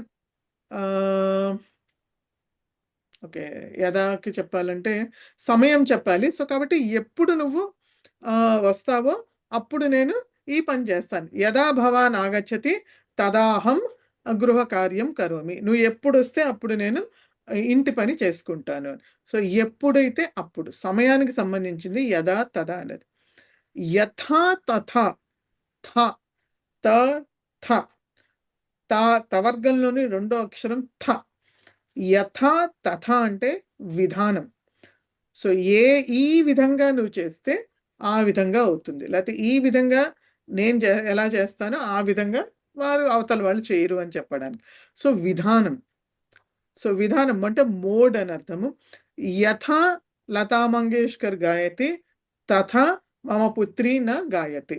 ఎలా అయితే లతా మంగేష్కర్ పాడుతుందో అలా నా కూతురు పాడదు అని. లేకపోతే యథా సచిన్ టెండూల్కర్ క్రీడతి తథా మమ పుత్ర నా క్రీడతి. ఎలా అయితే సచిన్ టెండూల్కర్ ఆడతారో అట్లా నా పుత్రుడు ఆడు. అయితే యథా భవాన్ ఉక్తవాన్ తథా అహం న కరోమి. నువ్వు ఎలా చెప్పావో నేను అలా చేయను అని చెప్పాలి అంటే యథా తథ. సో విధానం అన్నమాట. సో ఇది విధానం అంటే ఒక మెథడ్, ఒక ప్రాసెస్. ఆ విధంలో నేను చెయ్యను అని, ఆ విధంగా నేను చేస్తాను చెయ్యను, ఏదైతే అది అక్కడ వాక్యంలో ఏది ఉంటుంది. సో విధంగా అని అర్థం. యథా తథ అన్నది. యద్యపి తదాపి అంటే ఆపోజిట్. ఇది కూడా రెండు కలిపే వాడాలి. బట్ అర్థం ఏంటంటే ఇది ఉన్నా కూడా అది చెయ్యను, లేకపోతే ఇది లేకపోయినా అది చేస్తాను. నా దగ్గర శక్తి ఉన్నా నేను చెయ్యను, లేకపోతే నా దగ్గర శక్తి లేకపోయినా నేను అది చేస్తాను అని చెప్పాలంటే యద్యపి మమ సమీపే ధనం అస్తి తథాపి అహం దానం న కరోమి. నా దగ్గర డబ్బులు ఉన్నా కూడా నేను దానం చేయను. లేకపోతే యద్యపి మమ సమీపే యద్యపి మయి శక్తి అస్తి తథాపి అహం కార్యం న కరోమి. నాలో శక్తి ఉన్నా కూడా నేను ఆ పని చెయ్యను. సో రెండు ఆపోజిట్. వాక్యంలో ఏదో ఒకటి నెగిటివ్గా ఉంటుంది, ఒకటి పాజిటివ్గా ఉంటుంది. సో అది యద్యపి తథాపి అని ఈ రెండు కాంబినేషన్స్. ఓకే, ఇది యది తరహికి క్వశ్చన్లో ఒకసారి యూస్ చేత్ అని చెప్తారు. యది ఉన్న సెంటెన్స్ అలాగే పెట్టేసి తరహి ఉన్న చోట చేతి పెట్టేస్తే ఫుల్ సెంటెన్స్ వచ్చేస్తుంది. సో అప్పుడు ఎలా యది తరిహి అన్నా కూడా నో చేత్ అన్నా కూడా సమానమైన అర్థాలే. సో యది తర్హి వాక్యాలే చేత్కి కూడా వాడచ్చు. యది పుస్తకం అస్తి తర్హి పఠామి అని చెప్పాలనుకోండి, పుస్తకం అస్తి చేత్ పఠామి. సో అక్కడ యది వాడక్కర్లేదు, తర్హి కూడా వాడక్కర్లేదు. అర్థం మాత్రం సమానమే, కానీ చేత్ అని వాడతాం. ఎలా అంటే యది పుస్తకం అస్తి చేత్ పఠామి, నో చేత్ నా పఠామి అని కూడా రాయొచ్చు. అంటే పుస్తకం లేకపోతే చదవను అని అర్థం. ఉంటే చదువుతాను, లేకపోతే చదవను అని చెప్పాలంటే చాలా వాటిల్లో కొన్ని చోట్ల నో చేత్ అని కూడా చేత్ లేకపోయినా కూడా వాడతారు. నో చేత్ నా కరోమి, సమయః అస్తి చేత్ కరోమి, నో చేత్ నా కరోమి. సో అలా కూడా రెండు కూడా కలిపి వాడచ్చు, ఉట్టి చేత్ వాడచ్చు, లేకపోతే ఉట్టి నో చేత్ అని కూడా వాడచ్చు. సంభాషణ చేసేటప్పుడు జస్ట్ నో చేత్ అని కూడా చెప్పచ్చు. మామూలుగా మనం గుర్తు పెట్టుకుంటాం కదా, ఏమండి? యథా రాజా తథా ప్రజ, అది యథా రాజ తథా యథా యథా కథం. కథం ఈజ్ రిలేటెడ్ టు యథా తథా, యథా కదా ఈజ్ రిలేటెడ్ టు యథా తథా, సమ్యక్ అండి. యథా యథా హి ధర్మస్య. యథా యథా ఇది యద్యపి దాన్ని తెలుగులో నేను చాలా ట్రై చేసినా అర్థం కాలేదు. తర్వాత ఇంగ్లీష్కి వెళ్తే despite, even after having the capability, despite that I'm doing this. Despite that, డబ్బులు ఉన్నా కానీ కూడా ఇవ్వను, సో శక్తి ఉన్నా కానీ కూడా చెయ్యను, టైం ఉన్నా కానీ కూడా చేయను. అది సో అలా చెప్పాలన్నప్పుడు. ఓకే, అంటే అప్పుడు క్వశ్చన్ కదాపి అని అడగచ్చా మేడం మనము? యద్యపి తద్యపికి యద్యపి తద్యపి యూజ్ చేసినప్పుడు సపోజ్ క్వశ్చన్ ఫస్ట్ తద్యపి కాదండి, తదాపి. యద్యపి తదాపి. తద్యపి కాదండి, తదాపి. కరెక్ట్ చేసుకుంటాను. ఓకే, క్వశ్చన్స్ లో చాలా వరకు వాళ్ళు రెండు చిన్న చిన్న వాక్యాలు ఇచ్చేసి యూస్ యద్యపి తదాపి, యూస్ యథా తథా, యూస్ యథా తథా అలా అడుగుతారు. ఓకే, సో దీనికి ప్రశ్న రాయండి అని క్వశ్చన్స్ లో ఎక్కడ చూడలేదు. రెండు చిన్న చిన్న వాక్యాలు ఇచ్చేసి దానికి ఈ వాసి మళ్ళీ రీరైట్ ద సెంటెన్స్ అంటున్నారు. అయినా వీటికేం ప్రశ్న వాచక శబ్దాలు లేవండి నాకు తెలిసి. కాంబినేషన్ ఇది ఓన్లీ జస్ట్ కండిషనల్.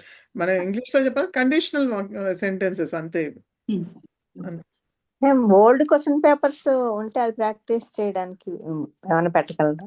ఆల్రెడీ చెప్పానండి నేను. మన ఆనందో బ్రహ్మ దాంట్లోకి వెళ్తే గనక అక్కడ రిసోర్సెస్ అని ఉంటుంది. ఆ రిసోర్సెస్ లో మీకు క్వశ్చన్ పేపర్స్ అన్ని ఉన్నాయండి. ఓకే, అక్కడి నుంచి తీసుకోవచ్చు, డౌన్లోడ్ చేసుకోవచ్చు అక్కడి నుంచి. మేము ఒక గ్రూప్ తయారు చేసాం, దాంట్లో ఇదే చేస్తున్నాం. ఓకే, జాయిన్ అవ్వాలంటే అవ్వచ్చు, కానీ రోజు 8 నుంచి 9 మార్నింగ్ సాయంత్రం. ఓకే, జాయిన్ అవడం అంటే లింక్ ఏమైనా ఉందా? ఆల్రెడీ నేను ఆయన ఫోన్ నెంబర్ గ్రూప్ లో మెసేజ్ పెట్టారు గురువు గారు, దాంట్లో నా ఫోన్ నెంబర్ ఉంది, దానికి మెసేజ్ పెడితే నేను జాయిన్ చేస్తాను. ఇప్పటిదాకా మేము 6 చాప్టర్స్ వచ్చేసాం, ఈ రోజు 7th చాప్టర్ మొదలు పెడుతున్నాం. అంత ఫాస్ట్ ఆల్రెడీ అయిపోయాయి. ఒక 2 weeks లో, ఒక 10 days లో మిగిలిన 4 చాప్టర్స్ అయిపోతాయి. దాని తర్వాత question papers 1 per day. Okay, అయితే యాడ్ చేయండి. మీరు నంబర్ ఇవ్వాలండి మీది.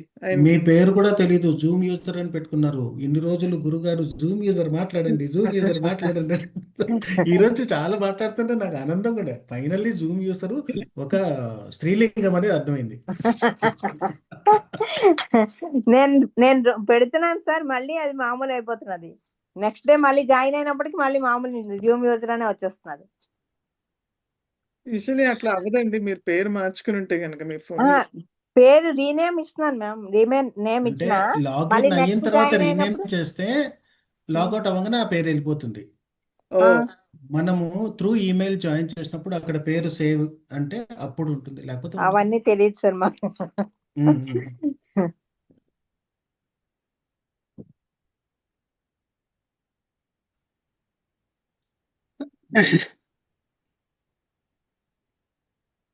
ఓకే, ఇంకేమైనా డౌట్స్ ఉంటే చెప్పండి, లేకపోతే లేదా క్వశ్చన్ పేపర్స్ కానీ.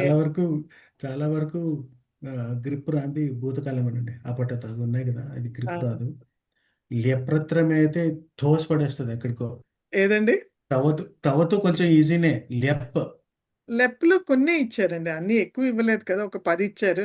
ఏవైనా సరే అండి. ఏంటంటే ఒక పేపర్ మీద ఒక చోట రాసేసుకొని రిపీటెడ్‌గా చదవండి. మీకు అక్కడ కాన్సెప్ట్ అర్థం ఆ! అవ్వాల్సిన అవసరం లేదు. ఇప్పుడు జస్ట్ రిపీటెడ్‌గా పుస్తకం పక్కన పెట్టేసామండి. ఆ! అన్ని సూక్తులు ఒక చోట, అన్ని అలా సుభాషితాలు ఒక చోట, అలా అన్ని బెస్ట్. విభక్తులు, condition, general conditions, special conditions ఒక చోట, హ్మ్. ప్రత్యయాలన్నీ ఒక చోట, అవును. ఉపసర్గలన్నీ ఒక చోట, అవ్యయాలన్నీ ఒక చోట, విత్ ఎగ్జాంపుల్. ఇప్పుడు శాంతిరాజు గారు అడిగారు, విత్ ఎగ్జాంపుల్. ఒక్కొక్క అవును. అవ్యాయానికి ఒక 2 చిన్న చిన్న అది. సెంటెన్సెస్ రాసుకుంటే గుర్తుండిపోతాయి. అవును. అన్నిటికి క్వెషన్ అదే పేపర్ ఎలా ఇచ్చారో అదే ఫామ్‌లో నోట్స్ తయారు చేసుకున్నాం. అవును.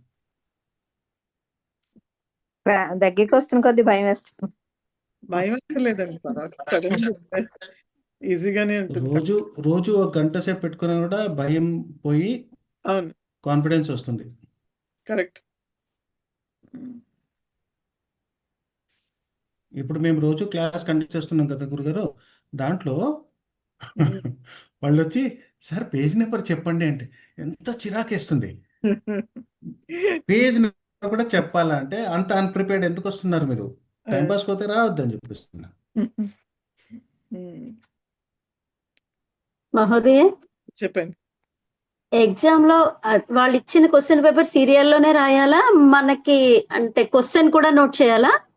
లేదు. యాక్చువల్‌గా క్వెషన్ పేపర్‌లో మీరు అందరూ గూడా యాక్చువల్లీ ఒక ప్యాటర్న్ ఫాలో అవ్వండి. పైన క్వెషన్ కింద, కింద క్వెషన్ పైన, మూడోది ఒకటేసారి ఫస్ట్ అలా మార్చి మార్చి రాయకండి. మీరేం ఓహ్! చేస్తారంటే వరుసగానే రాయండి. ఓకే. ఓకే. వరుసగా రాస్తే మీరు మర్చిపోరు. కరెక్ట్ చేసేవాడికి గూడా తేలిగ్గా ఉంటుంది. లేపోతే వాడు ఎక్కడ కరెక్ట్ జేయాలో, ఏం జేయాలో వాడు వెతుక్కోవాల్సొస్తుంది కరెక్ట్ చేసేవాడు. సో, బెస్ట్ ఏంటంటే వరుసగా రాయండి. ఒకవేళ గనుక మీరు రాస్తున్నది తర్వాత రాస్తాననుకుంటే దానికంత స్పేస్ వదిలేసి నెక్స్ట్‌కెళ్ళిపోండి. ఓకే. అది డౌట్. అంతే. నెక్స్ట్ అన్నీ స్కాన్ చేసి పంపించాలా అండి? అడ్మినిస్ట్రేటివ్ అంతా కూడా వాళ్ళు చెప్తారండి. మీకు ఎగ్జామ్ దగ్గరకొస్తున్న కొద్దీ మీరు అంటే మళ్ళీ రిజిస్ట్రేషన్ చేసుకోవాల్సొస్తుంది. అప్పుడు నోటిఫికేషన్ ఒస్తుంది. అందులో అన్నీ చెప్తారండి. మీరు సెంటర్‌కెళ్ళి రాస్తున్నారా? లేకపోతే మీరు ఇంట్లోంచి ఆన్‌లైన్. రాస్తున్నారా? అవన్నీ లేతే మీరెలా పంపించాలి? ఇవన్నీ కూడా వాళ్ళు చెప్తారండి. ఓకే. ప్రస్తుతం ఇప్పుడు నేనేం చెప్పలేను నేను దాని గురించి. సార్ మీ నంబర్ చెప్తారా సత్యనారాయణ గారు? చాట్ బాక్స్‌లో పెడతానమ్మా. సరే. ఆల్రెడీ నేను గ్రూప్‌లో పెట్టానండి. మీరు చూసారో లేదో తెలీదు. ఆయన నాకు పంపిస్తే నేను పంపించాను. అవునా? హ్మ్. Okay sir. మహోదయ ఇప్పుడు చెప్పండి. ఇందాక మీరు అది చెప్పారు కదా, భూతకాలం వర్తమాన కాలం అది మారుతుందని. అది ఒకసారి మీరు గ్రూప్ లో పెట్టగలుగుతారా మేడం? ఆ స్లైడ్స్ పెట్టినా? అది ఒక్కసారి మేడం పెట్టండి. నేను ఓకే. ఓకే. రాసుకుంటామో ఏదో చేస్తాను. ఓకే. ఓకే. స్లైడ్స్ పెడతాను. ఈ వీడియో కూడా గ్రూప్‌లో పెడతారు కదా గురుగారు. ఏది? హ్మ్. ఈ రోజు వీడియో కూడా రికార్డ్ అవుతుంది. అది కూడా గ్రూప్‌లో పెడతారు కదా. ఇది ఎలాగో గ్రూప్‌లో పెడతానండి. ఆల్రెడీ పెడతాము. బట్ అయినా కూడా ఉట్టి స్లైడ్సే కదా ఎంతసేపు అది. జస్ట్ నేను ఫోటో తీసి పెట్టాను. ఓకే. అవి కూడా పెడతాను. కావాలంటే చెప్పండి నేను ఫోటోలు తీసి పంపించేస్తాను మీకు. పంపించండి. స్క్రీన్ షాట్ తీసుకుంటూ వచ్చేసాను. ఓకే. నేను పోస్ట్ చేస్తాను. పంపించేయండి. ఈజీ నాకది. అదే మళ్ళీ నేను తీయాలి అంతే. అంతకంటే ఏం లేదు. ఓకే. ఓకే. మేడం మధ్యలో మళ్ళా ఎప్పుడన్నా ఏదైనా అవసరమైతే డౌట్స్ క్లియర్ చేయడానికి కొంచెం టైం అన్నా మీరు ఒక 1 అవర్, హాఫ్ అన్ అవర్ అలానే క్లాస్ తీసుకోవడానికి అవుతుందండి. గబుక్కున్న డౌట్స్ అంటే చేసుకొని పెట్టుకుంటే. అంటే యాక్చువల్‌గా క్లాస్ ఎప్పుడు తీసుకోవాలన్నదే మళ్ళీ సమస్య. ఎందుకంటే ప్రస్తుతానికి అన్నీ కవర్ చేసాం మనం. ప్రతిదానికి వీడియో ఉంది. మనం విభక్తులు మళ్ళీ కవర్ చేసాం. లకారాలు చేసాం మళ్ళీ. విభక్తులు రివిజన్ కూడా చేసాం. క్వెషన్ పేపర్స్ ఎలా చేయాలో చేసాం. అంటే ఇంకా డౌట్ అంటే మీకు ఒకవేళ ఇంకా ఇన్ కేస్ ఒకవేళ ఏదన్నా అనిపించి అనురాధ అంటే డైరెక్ట్ గా మిమ్మల్ని అడిగి ఏదన్నా అలా చిన్న డిస్కషన్ వైజ్ ఇలా ఎలా క్లాస్ లో మీరు ఎలా చెప్తున్నారో అలా ఏదన్నా చెప్పడానికి అవకాశం ఉంటుందా? అనురాధ గారు ఏంటంటే క్లాస్ నేను ఎప్పుడు తీసుకుంటాను అన్నది ఇప్పుడు చెప్పలేను నేను. ఓకే. అండ్ ఇప్పుడు నాకు తెలిసి అవసరం కూడా లేదు. అన్నీ మనం కవర్ చేసాం కాబట్టి. ఒకవేళ ఎవరికైనా ఏదైనా డౌట్ ఉంటే ఫస్ట్ థింగ్ వాట్సాప్ మెసేజ్ చేయండి. లేదు మెసేజ్‌లో మేము రాయలేకపోతున్నాము. మాకు మెసేజ్‌లో మేము రాసేంత మాకు మ్యాటర్ అంతకంటే ఎక్కువ ఉంది అంటే మీరు వాయిస్ మెసేజ్ చేయండి. వాయిస్ మెసేజ్ చేస్తే వెంటనే మళ్ళీ నేను విని దానికి వెంటనే మీకు చెప్తాను సమాధానం. అంటే క్లాస్ అంటే అవసరం లేదండి ప్రస్తుతం. అలా అంటారా? ఓకే. ఇండివిడ్యువల్ డౌట్స్ ఉంటాయి కాబట్టి ఇండివిడ్యువల్‌గా ఎవరికి వాళ్ళు నాకు మెసేజ్ చేయండి. పర్వాలేదు. నేను మళ్ళీ వాళ్ళకి రిప్లై పెడతాను దానికి. ఓకే. సరే. Thank you. ఓకే. నాకన్నా ఎక్కువ ఎవరైనా డిస్టర్బ్ చేస్తారా గురుగారు మిమ్మల్ని త్రూ వాట్సాప్ మెసేజ్? ప్రతి లెసన్ తర్వాత ఒకటి 2 డౌట్. హ్మ్.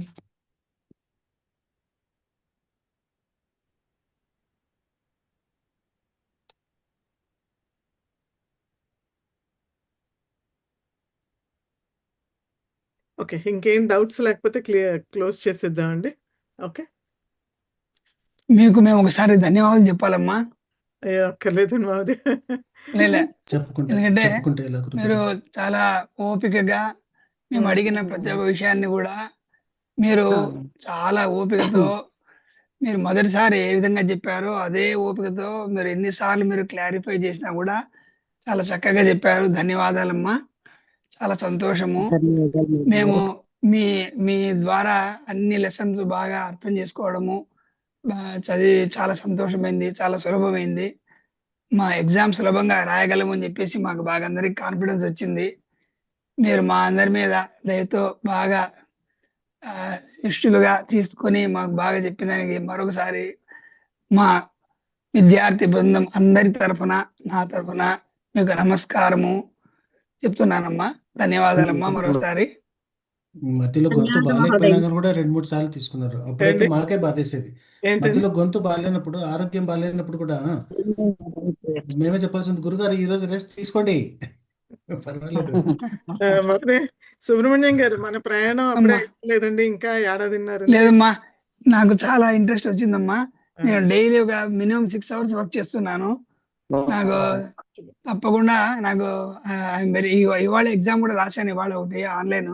ఆహా! అంటే ఒక చాలా కాన్ఫిడెంట్ గా అన్ని ప్రశ్నలకు సమాధానము తెలిసిన పరిస్థితిని నేను గమనించినాను. అందువల్ల దీనివల్ల కాన్ఫిడెన్స్ లెవెల్ బాగా పెరిగిందమ్మా. హ్మ్. I can do very well అనే కాన్ఫిడెన్స్ అయితే వచ్చిందమ్మా. చాలా ధన్యవాదాలు మీకు అందరికి మరోసారి. నేను అంటున్నాను మన ప్రయాణం అప్పుడే అయిపోలేదండి. ఇంకా ఏడాదిన్నర లేదమ్మా మేము మేము చివరి ఇంకా దాకా ఉంటాము. ఏడాదిన్నర ఉంది. మీతో పాటు మేము చివరి దాకా ఉంటాము. ఇంకా పరిచయం ఉంది, ఆ, శిక్ష ఉంది, కోవిడ్ అవును. ఉంది.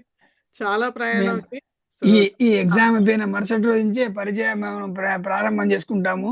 ఓకే. మళ్ళీ మీరు క్లాసులు పెట్టడానికి బాగా సిద్ధంగా ఉంటాము. తప్పకుండా. సో మనకి బాగా గుర్తు చేశారు కాబట్టి ఎగ్జామ్ అయిపోయిన తర్వాత మీరు పుస్తకాలు తెప్పించుకోండి, పరిచయ పుస్తకాలు.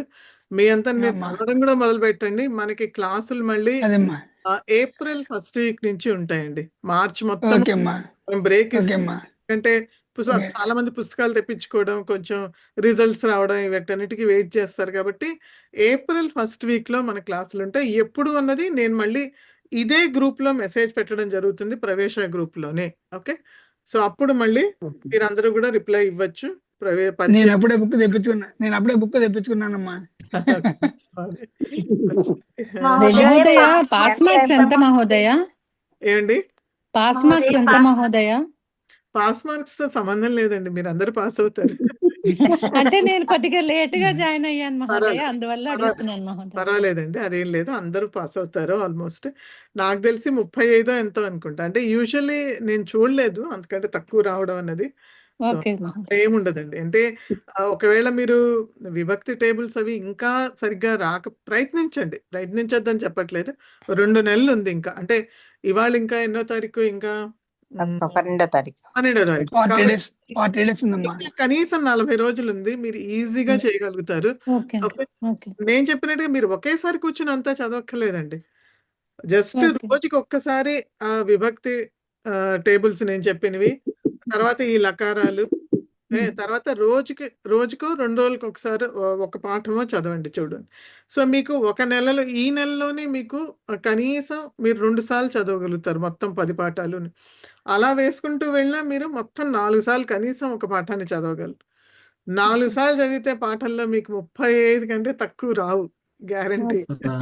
చేత్తో రాయాలి గురుగారు, చేత్తో రాస్తేనే కాన్ఫిడెన్స్ వస్తుంది. చేత్తో చేత్తో ఇంకొక రాయాలి. విషయం రాయాలి. అమ్మా, అందులో అమ్మా అందరు కూడా దేవనాగరి నా చిన్న రిక్వెస్ట్ దేవనాగరి అమ్మా, లిపిలో రాయాలి. ఏంటి దేవనాగరి నా లిపి చిన్న చాలా మందికి రిక్వెస్ట్ అమ్మా, అలవాటు కూడా ఉండదు, తెలుగు అలవాటు అమ్మా ఉంటుంది. చిన్న రిక్వెస్ట్ అమ్మా, చెప్పండి. మా విద్యార్థి మిత్రులందరికీ కూడా ఒక చిన్న రిక్వెస్ట్ ఏమంటే రోజు కనీసము 3 పేజీలు సంస్కృత లిపిలో రాయడము చాలా అవసరము.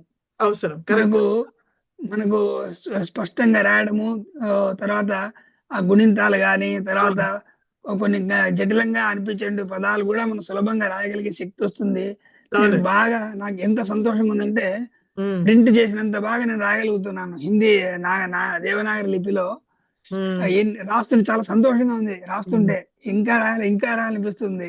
ఉమ్. ఆ ఆనందాన్ని అందరూ అనుభవించాలని కోరుతున్నాను. మంచిదండి. అందరూ కూడా గ్రూప్‌లో ఒకవేళ వారి గ్రూప్‌లో మీరెవరు లేకపోయినా దయచేసి చేరండి. మీకు అట్‌లీస్ట్ ఎలా ప్రిపేర్ అవుతున్నారు వాళ్ళు అయినా మీరు చూడగలుగుతారు. చాలా అందుకు సంతోషం ఓకే. రోజు కూడా ఒక 10 బిట్స్ నేను పెడుతున్నాను. ఓహ్! నేను ఓకే. మళ్ళీ మరుసటి రోజు మళ్ళీ సమాధానాలు కూడా పెడుతున్నాను.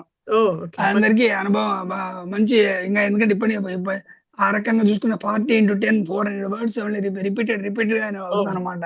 అది మంచి అవకాశం, అనుభవం మంచి ఉపయోగకరంగా ఉంటుందని అనిపిస్తుందమ్మా. అదే మీ సమయాన్ని కూడా మీరు చక్కగా ఉపయోగపరుస్తున్నారు. అందరికీ కూడా ఉపయోగపడుతున్నారు కాబట్టి అందరూ ఎవరైతే వాళ్ళ గ్రూప్‌లో చేరలేదో అందరూ దయచేసి చేరండి. ఓకే. రోజుకి ఒక చేరమనండి అందరు భగవద్గీత శ్లోకం మొత్తం పద విభజన చేసి పెడతారండి సుబ్రహ్మణ్యం గారు. అమ్మో! గీత శ్లోకం ఒకటి నమస్తే. అండ్ ఒక 10 క్వశ్చన్స్ అడుగుతారు.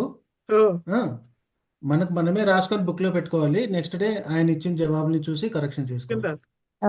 చాలా మంచి అభ్యాసం. చాలా చాలా ముందుకెళ్తారు. చాలా సంతోషం అండి. చాలా సంతోషంగా ఉంది. నమస్కారం. మహోదయ ఒక్క చిన్న ఇది నాకు ఇక్కడ భూతకాలంలో షాని మనం చేరిస్తే అది మామూలుగా క్రీడతి అంటే క్రీడిష్యతి అట్లా అయిపోయింది. కానీ కొన్ని ఎక్సెప్షన్స్ కింద ఇచ్చారు కదా, అది ఎలా చేయాలి? అది కొద్దిగా నాకు అదే అంటే ఓకే. అది ఎలా చేయాలి అంటే మనం ఏం చేసేది లేదండి. అందరూ యాప్‌లోకెళ్ళి అష్టాధ్యాయి యాప్‌లో అక్కడ ఏ రూపం ఉందో చూసుకొని రాసుకోవడమేనండి అంతే. మనం అక్కడ ఎక్కడ సా వస్తుంది, ఎక్కడ షా వస్తుందని మనం డిసైడ్ చేయలేము ఇప్పుడు ప్రస్తుతం. ఓకే. అంటే కాదు మహోదయ, ఇప్పుడు అది మనకి చూడంగానే అంటే ఏమన్నా ఈ కారమా, ఈ కారం అయితే ఇలా వస్తుందా, లేకపోతే అట్లా అట్లా ఏమన్నా ఉన్నాయా అని కొద్దిగా బండ గుర్తులు మనం పెట్టుకోవడానికి అన్నట్టు. ఆహ్, అంటే యాక్చువల్‌గా సా ఎక్కడొస్తుందో, షకారం ఎక్కడొస్తుందో ఒకసారి చెప్పానండి. ఆహ్, అ, అ వస్తే మాత్రం సా వస్తుంది. ఎలా అయితే రమాసు అక్కడ. అలాగే మిగతా కానీ ఆ గాని ముందరొస్తే గనక అక్కడ షు వస్తుంది. సా వస్తుంది. సు వస్తుంది. మిగతావేవైనా రామేషు లేతే గురుషు, లోకేషు షు అలా ఏదైనా వస్తే మిగతా ఏ స్వరాలొచ్చినా గూడా షకారం వస్తుంది. షట్‌లో వచ్చేటటువంటి షకారం వస్తుంది. అదొక్కటేనండి రూల్ అక్కడ. దాని ప్రకారమే ఇప్పుడు మీకు అక్కడ గూడా మారుతూ ఉంటుంది. అవును. అది అంతే. బట్ కానీ ఇప్పుడు రూల్ తెలుసుకున్నందువల్ల ఏంటంటే మీరు అప్లై చేయలేరు. అవును మేడం, చేయలేకపోతున్నాము. అది తెలియట్లేదు, చూడాల్సి యాహ్! వస్తుంది. యాహ్! కాకపోతే ఇవే ఎక్కువ ఇస్తున్నారు. ఏవైతే ఎక్సెప్షన్స్ ఉన్నాయో హ్మ్. మనం ఎక్సర్సైజ్ చేసేటప్పుడు అవే ఇస్తున్నారు. వెనక్కి చూస్తున్నాం గానీ అంత అదే ఏది మనకి బుక్‌లో ఏవైతే ఉన్నాయో ఇప్పుడు బుక్‌లో ఇచ్చారు కదా! మనకి ఎక్సెప్షన్స్‌గా ఇచ్చినవి. బుక్‌లోంచే అవే చదువుకోండి చాలు. మీకు ఓకే. ఏమైనా యాప్‌లో కూడా చూడాల్సిన అవసరం లేదు. ఒకవేళ యాప్ చూడడం తెలియకపోతే కూడా పర్వాలేదు ప్రస్తుతానికి. మళ్ళీ పరిచయ లెవెల్‌లో చెప్తాను. ఎందుకంటే అప్పుడు చాలా అవసరం ఉంటుంది మనకి. సో, కాబట్టి ప్రస్తుతానికి ఏంటంటే బుక్‌లో ఏమిచ్చారు. మీకు ఏ క్వెషన్ పేపర్ చూసినా బుక్ దాటి ఏ ప్రశ్న రాదండి. ఒక్క అవునమ్మా. ఒక్క రూపం కూడా బుక్ అన్ని నుంచే రాదు. అన్ని బుక్ బుక్‌లోంచే చూసుకుంటే చాలు. బుక్ చాలు. చదువుకుంటే చాలు మీరు. బుక్‌లో ఏమున్నాయో అది మీరు చదవగలిగితే అంతకంటే ఎక్కువ అవసరం లేదు మీకు ప్రస్తుతం. ఓకే. ఓకే. కాబట్టి బుక్‌లో చదవండి. Thank you మహోదయ.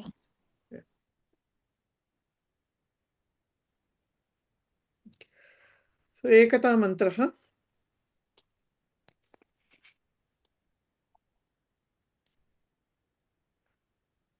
యం వైదికా మంత్రదృశః పురాణాః ఇంద్రం యమం మాతరిశ్వానమాహుః వేదాంతినో నిర్వచనీయమేకం యం బ్రహ్మ శబ్దేన వినిర్దిశంతి శైవాయమీశం శివ ఇత్యవోచన్ యం వైష్ణవ విష్ణురితి స్తువంతి బుద్ధస్తదార్హన్ ఇతి బౌద్ధ జైనాః సచ్శ్రీ అకాలేతి చ సిక్ఖ సంతః శాస్తేతి కేచిత్ ప్రకృతిః కుమారః స్వామీతి మాతేతి పితేతి భక్త్యా యం ప్రార్థయంతే జగదీశితారం స ఏక ఏవ ప్రభురద్వితీయః. శాంతి మంత్రం.